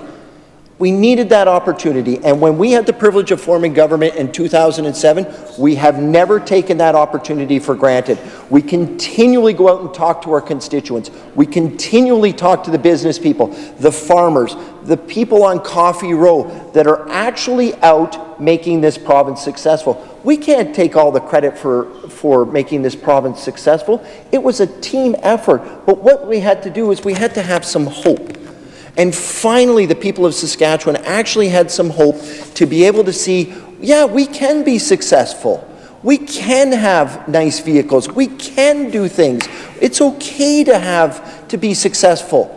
And why didn't they want to do that before? Is because the expectations were so lowered by the government, and then they would always just come in just under that and go, oh, if we only had some other opportunity, if this only had worked out, instead of actually trying and working with other organizations, working with the business people, and trying to make things successful, they would always have an excuse on why they couldn't do it. You tell me why they had the worst job creation record in 16 years. Did they have enough time?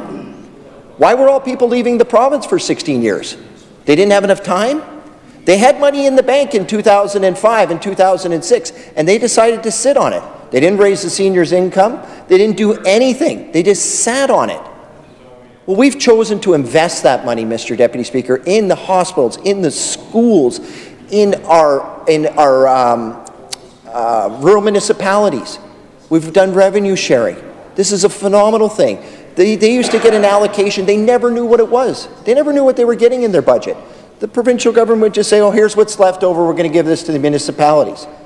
And they wouldn't know. Now we're actually planning with them and we're forecasting. And they know what's going on, Mr. Speaker, because we see them as partners, just like we see the cities as partners. This isn't all top-down, Mr. Deputy Speaker. We have extensive, I can tell you, everybody on this side is meeting with stakeholders daily in every one of their constituencies to be able to hear what is going on.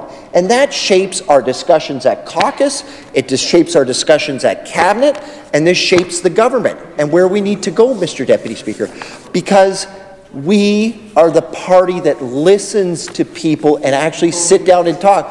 We're not the party like them over there that just dictate, and this is what's best for you, and don't worry, government knows best. We're just going to take care of it. You just let us run everything. We're going to do everything, and you guys just be happy with whatever we give you.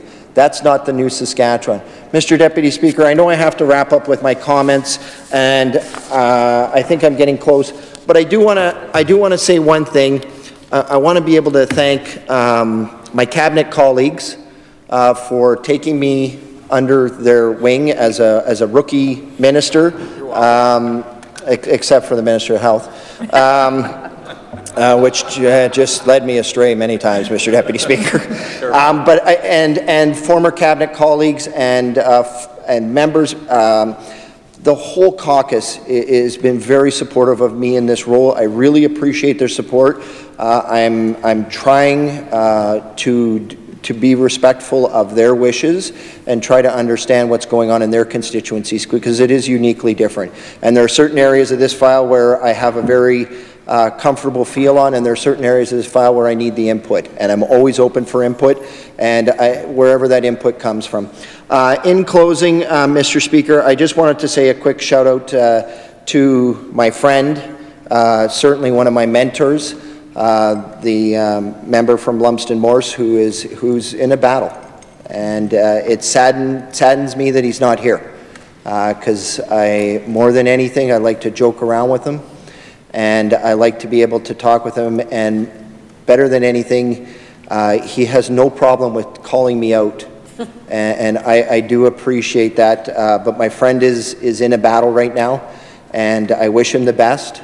And I know he's going to be a speedy recovery, and he will be back amongst us very soon, and he will be straightening me back out again. So, Mr. Deputy Speaker, with that, I will be very supportive of the motion that was put forward by my friend, the MLA for Lumsden Morse, seconded by the MLA from Martensville, and I will not be supporting the amendment. Thank you very much, Mr. Deputy Speaker.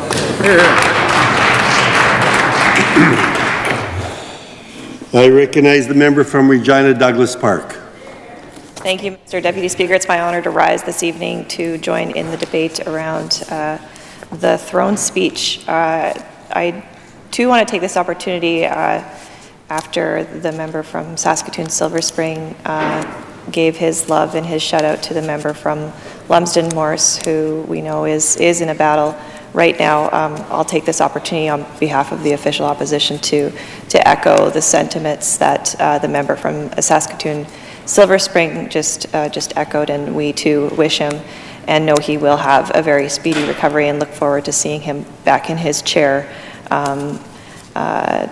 enjoying question period, as I know he always does, again very soon, Mr. Deputy Speaker. I also want to take this opportunity, since it's my first time on my feet this session, outside of petitions, I suppose, to welcome our newest MLA, the MLA for Regina Northeast. It's great to have him as a member of the team. He's a wonderful addition to our caucus. He worked very hard to get to where he is, to get to be in that chair in this legislature, and frankly, we all worked very hard to make sure that he was in that chair this session. Mr. Deputy Speaker. So we very much welcome him. It's also nice, selfishly, to be able to share the workload a little bit with one extra person. But it's more than just that. It's always great to have another person on the team. So I did want to take this opportunity to welcome him this evening. I know he will thoroughly enjoy the opportunity that being an MLA provides, and I know he sees it as the honor that it really is when your constituents choose you. It's a humbling experience, and it's certainly an honor. In that light, I'd also like to thank again my constituents for allowing me to be here speaking on their behalf this evening, and my constituency assistant, Nathaniel. I do want to thank him for all of his hard work in the constituency, especially when we're in session and we're busy, and it's difficult for us to dedicate the time that we normally do to our constituency and our good folks there. We know that our constituency assistants hold down the fort while we're here, not just for our out-of-town MLAs, but our Regina MLAs as well. And I'm probably guilty of spending more time with my constituency assistant than most people do.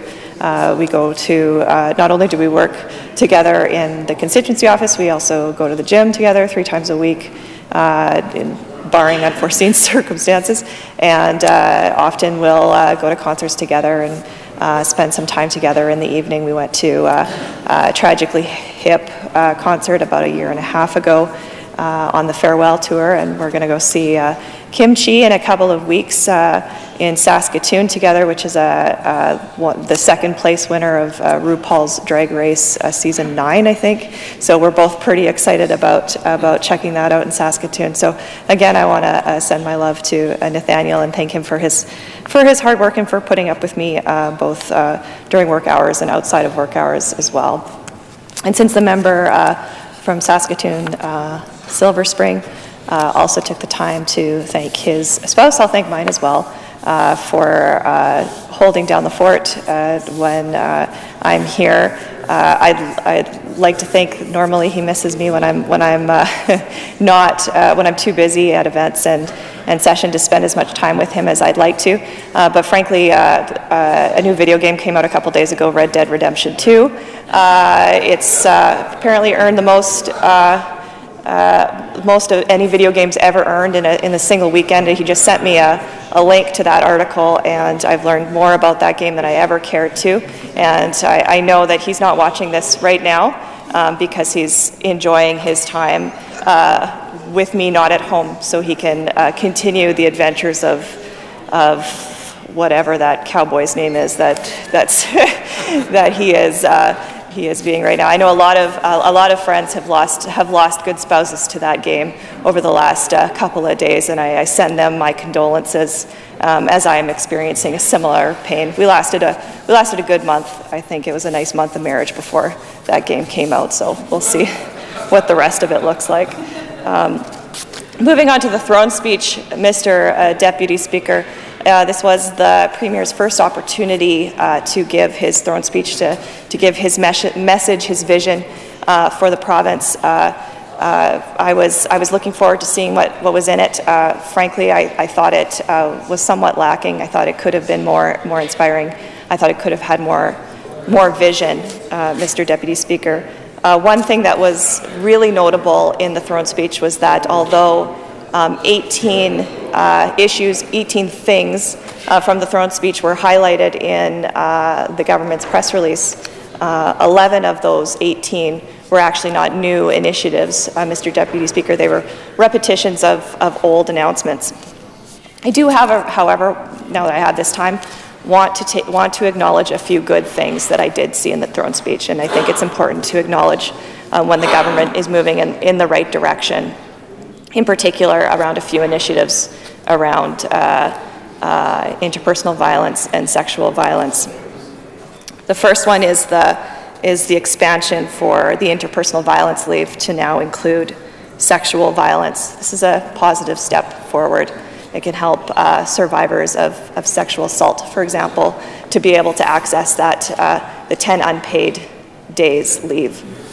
Mr. Deputy Speaker, that's not to say, and we will continue to push for the 5 paid days leave that we do want to see implemented in that legislation. It's very important to survivors.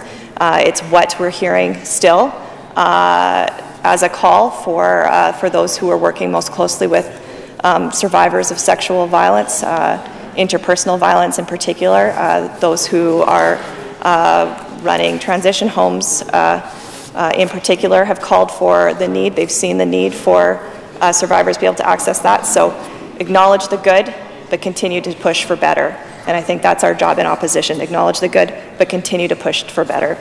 The other one is around Clare's Law, Mr. Deputy Speaker. This is something that the Minister of Justice has mentioned in the media before that he was looking into implementing. I've heard some concerns from some stakeholders around how this is going to be implemented, the discretion that's going to be, we're assuming, is going to be given to police in deciding whether or not and what information to provide, and also some concerns about putting the onus on a prospective survivor. That's a discussion we're going to have, I think, a more fulsome discussion when the legislation is actually tabled and we can actually see it. But frankly, if this new legislation helps one person, gets one person out of a dangerous situation, or stops one person from being murdered, then it's a good thing and it's a positive step forward. And I do want to acknowledge the Minister on that. Again, acknowledging the good, but continuing to push for more. We need to do so much more on this file. We're going to continue to push this conversation because we're not done. And without continuing to push for it, we won't get better. We won't be in a better place. We won't be able to provide better supports, Mr. Deputy Speaker. So just because I acknowledge something that's done that seems good and that is good, it doesn't mean that we're not going to stop to continue to push the Minister to continue doing better. One of those things is a sexual violence strategy. We saw nothing in the throne speech called that would be a sexual violence strategy for the whole province, Mr. Deputy Speaker. Also, the Domestic Violence Death Review Panel, implementations of those recommendations that have been made by the people who've done that work, who did very good work and who took the time to really study what was going on in those particular deaths and make recommendations for how those deaths could be prevented. That's a document that should not sit on a shelf, Mr. Deputy Speaker. Those are recommendations that we should be looking at and we should be implementing. It's important for government to look for more than just what they can do that won't cost either them or business any money. There are going to be things in this area that will cost money, but it's important to invest to ensure that we are doing everything we can to no longer be the worst province in Canada in terms of interpersonal violence, Mr. Deputy Speaker. There's a lot to talk about in this throne speech that's lacking, Mr. Deputy Speaker. But another piece I did want to talk about is the throne speech's announcement or the Premier's announcement that there will be some changes to trespass legislation, Mr. Deputy Speaker, and I'm focusing mostly on pieces of the throne speech that deal with my critic area. Of course, we don't know the details of this legislation yet, so it's hard to speculate on what this could be. But I did want to say that a particular concern of mine is that we heard about this potential change to trespass legislation, but we heard nothing about the meth crisis, the crystal meth crisis in this province, Mr. Deputy Speaker. We are hearing about increased rates of crime, not just in rural areas, but also in urban areas as well. In my constituency, I hear often from constituents who are concerned about the rise in property crime in Regina, the rise in car thefts, the rise in people going to backyards, stealing things. It's becoming more and more a pressure point, I'm finding, for my constituency, and I'm hearing from colleagues across on this side of the House that this is a problem across the board, Mr. Deputy Speaker. And we've heard that crystal meth has become has reached a crisis state in Saskatchewan from police. Even they acknowledge and recognize that one of the causes of crime is the rising rates of addiction in our province. We're seeing rising rates of gun crime in Regina, rising rates of gang violence in Regina, and the crystal meth trade is a big piece of that. Mr. Deputy Speaker, I was very disappointed to see nothing in the throne speech that dealt with that crisis. Mr. Deputy Speaker, we'll continue to push this government to ensure that we are doing what we can to stop this devastating epidemic, Mr. Deputy Speaker.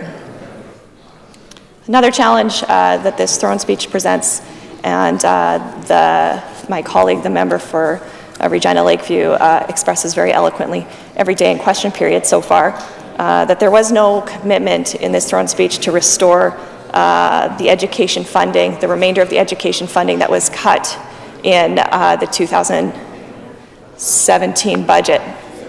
There's still a significant chunk of money, Mr. Deputy Speaker, that was never restored back from that cut, and we've seen a growth in not attendance rates, but a growth in numbers of children entering in school enrollment, Mr. Deputy Speaker, in more new children coming into our school system. So when we talk about how we need to get to the numbers we were at, the financial numbers, the funding numbers we were at in 2017, that would still be a deficit for our school boards across the province, Mr. Deputy Speaker. This is a very serious challenge for our schools in our province, and when we talk about crime and we talk about jobs in the economy, we also need to acknowledge and recognize, and I think it is universally recognized, I like to think it is, that education is crucial in terms of solving challenges around crime, around poverty. So when we're not making education a priority, Mr. Deputy Speaker, we're not making our future a priority. We're not making the future of this province a priority. Another thing I found lacking in this throne speech, Mr. Deputy Speaker, was any real concrete measures for addressing the economic downturn we've seen in this province. There was no rollbacks of any of the PST increases we saw in the 2017 budget that we know have had quite a significant impact to people and businesses across the province, Mr. Speaker. And this is a time, and this was not done, even though Saskatchewan people are having a hard time making ends meet. And I think the percentage of mortgages that are currently in arrears is a strong indicator of how much people are really struggling in this province right now. Saskatchewan's percentage of mortgages that are in arrears is 0.78%, which is over 3 times, Mr. Deputy Speaker, 3 times the Canadian average of 0.23%. In fact, notices of intention of home foreclosures in Saskatchewan has increased 204% in the last decade, which is climbing from 392 notices in 2008 to 1,192 notices in 2017, which is very, quite scary, Mr. Deputy Speaker. With that, I'm cognizant of the time. I will be voting on the, I'll be voting to support the amendment, but I will not be supporting the government's motion. Thank you, Mr. Deputy Speaker.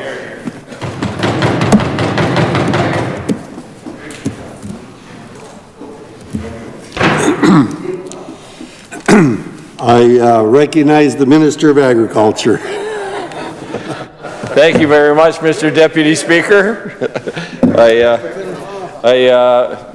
It really is an honor for me to stand before this Assembly and talk about the throne speech, Mr. Deputy Speaker. Obviously, there's some people like my colleagues have said that they want to thank, that give us this opportunity to represent our constituents in my constituents in Wood River constituency. I do want to thank my staff, Mr. Speaker. Obviously, before I do that, I just want to take this opportunity to thank the Premier for giving me this great honor and opportunity to be the Minister of Agriculture, Mr. Deputy Speaker. And I just want to echo the sentiments of my colleague and Our thoughts are with the member from Morris Lumsden, that we just want to wish him all the best, and we know he will recover. He's a fighter. He will be back. But our thoughts are with him, Mr. Deputy Speaker. I want to thank my staff. I really have to acknowledge them. My Chief of Staff, Ashley Anderson, Amanda Plummer, who is my comms person, Brady Peters is a ministerial assistant, and Courtney Renwick at the front desk as my administration. So I really want to take this opportunity to thank them for the work that they do on my behalf and keep me on the straight and narrow, Mr. Deputy Speaker. And I also want to take this opportunity to really acknowledge a fantastic person who has been dedicated to agriculture for most of his career, and that's my Deputy Minister, Rick Burton. Rick has been phenomenal to work with and has really assisted me in a lot of things that I've done in my short time with meetings. And what I have seen, Mr. Deputy Speaker, is the respect that he has amongst many of the organizations in the province, along with my staff as well. So I just want to acknowledge that and recognize those folks. I do want to take this opportunity to also thank my constituency assistant, Sandy Kuffner, who has been with me since I've been elected. She runs the office at home, which is usually 4 days a week, and handles many of the cases, Mr. Deputy Speaker. So I want to take that opportunity to thank them. And of course, I do have to acknowledge my family. I really do. My wife, Lois, who has a career home back in Assiniboia, and the work that she does, but obviously giving me this opportunity to be here to represent the people of Wood River. And my children, too, I do have to thank. Our daughter is here in Regina, Mr. Deputy Speaker. She has blessed Lois and I with, her and her husband have blessed us with 2 girls, Olivia and Lily, and actually our daughter is expecting in the next few weeks, so that'll be our 3rd grandchild coming, Mr. Deputy Speaker. And the reason I want to mention them, and our son, Mr. Deputy Speaker, I found out a few weeks ago, has been offered a job at the Royal University Hospital as a specialist. He's finishing up his degree in Calgary as we speak. He'll be done next year. He's been offered a position. It hasn't been formalized yet. He texted me tonight. He's very interested. He's probably going to take that position. So he's coming back to Saskatchewan also. And I think that just falls in line with the graduate retention program. Our daughter is here working for Rancherlo here in Regina with children there. So we're pretty happy about that. So I think it just speaks to the graduate retention program and what it does and gives them that opportunity. I know I don't have much time, Mr. Deputy Speaker. I've got a few minutes, but I did want to thank a few people. I did want to obviously respond to the throne speech. The carbon tax issue I do want to talk about, because it does have a great impact on agriculture in the province of Saskatchewan, Mr. Deputy Speaker. When I hear federal MPs talk about agriculture being exempt, it really does infuriate me that they would say that, Mr. Deputy Speaker. Yeah, the fuel, they won't be taxing the fuel, but they'll be taxing everything else that comes onto my farm, Mr. Deputy Speaker. If I buy fertilizer, if I buy chemical, if I buy implements, farm equipment, we'll have a carbon tax on it. If I buy tires for any of my equipment, there will be a carbon tax on that, Mr. Deputy Speaker. For the grain that I haul off my farm, there'll be a carbon tax on that. When it's dumped into the elevator, there'll be an elevation fee and a tax on that by those companies.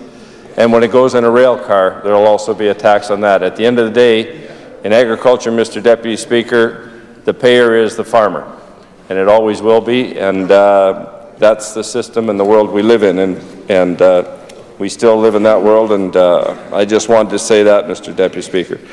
But I also want to talk about, again, it really is a lot of success stories that have happened in the province of Saskatchewan with agriculture. There's a lot of them, Mr. Deputy Speaker, but when As colleagues have talked about, and about success stories in farm manufacturing here in the province of Saskatchewan, and we really are a leading edge in the world as far as farm machinery manufacturing. And it really just ties into the whole thing of carbon tax and carbon sequestration when we go to zero-till and what we have done with agriculture equipment in here in the province of Saskatchewan. When you look at the Burgos of the world, the Seed Hawks, the Seed Masters, as many of my colleagues have said, Brandt Industries, Flexicoil, Honeybee, all these manufacturers are leading edge in the world, not just in Canada and North America, but they really are shipping their equipment around the world. But it really speaks well of the technology that has developed here in the province of Saskatchewan. So those are obviously a lot of success stories, Mr. Deputy Speaker. We have partnered with the private sector and with universities on new technology and new projects. The Food Centre of Excellence in Saskatoon, I had the privilege of cutting the ribbon of that a few weeks ago and seeing the technology and what's happening with foods and what we're extracting from Pulse Industries on the protein side, to see new products being developed, to see a gentleman there from Nestle's North America saying that it's one of the best facilities in the world. Mr. Speaker, I know I'm being cut short here, but I just want to recognize that, but I will not be supporting the amendment, but I will be supporting the motion brought forward from my good friend, the member from Morris Lumsden, and I will not be supporting the amendment, Mr. Deputy Speaker. Thank you very much. It now being the time of adjournment, this House stands adjourned until tomorrow at 1:30 p.m.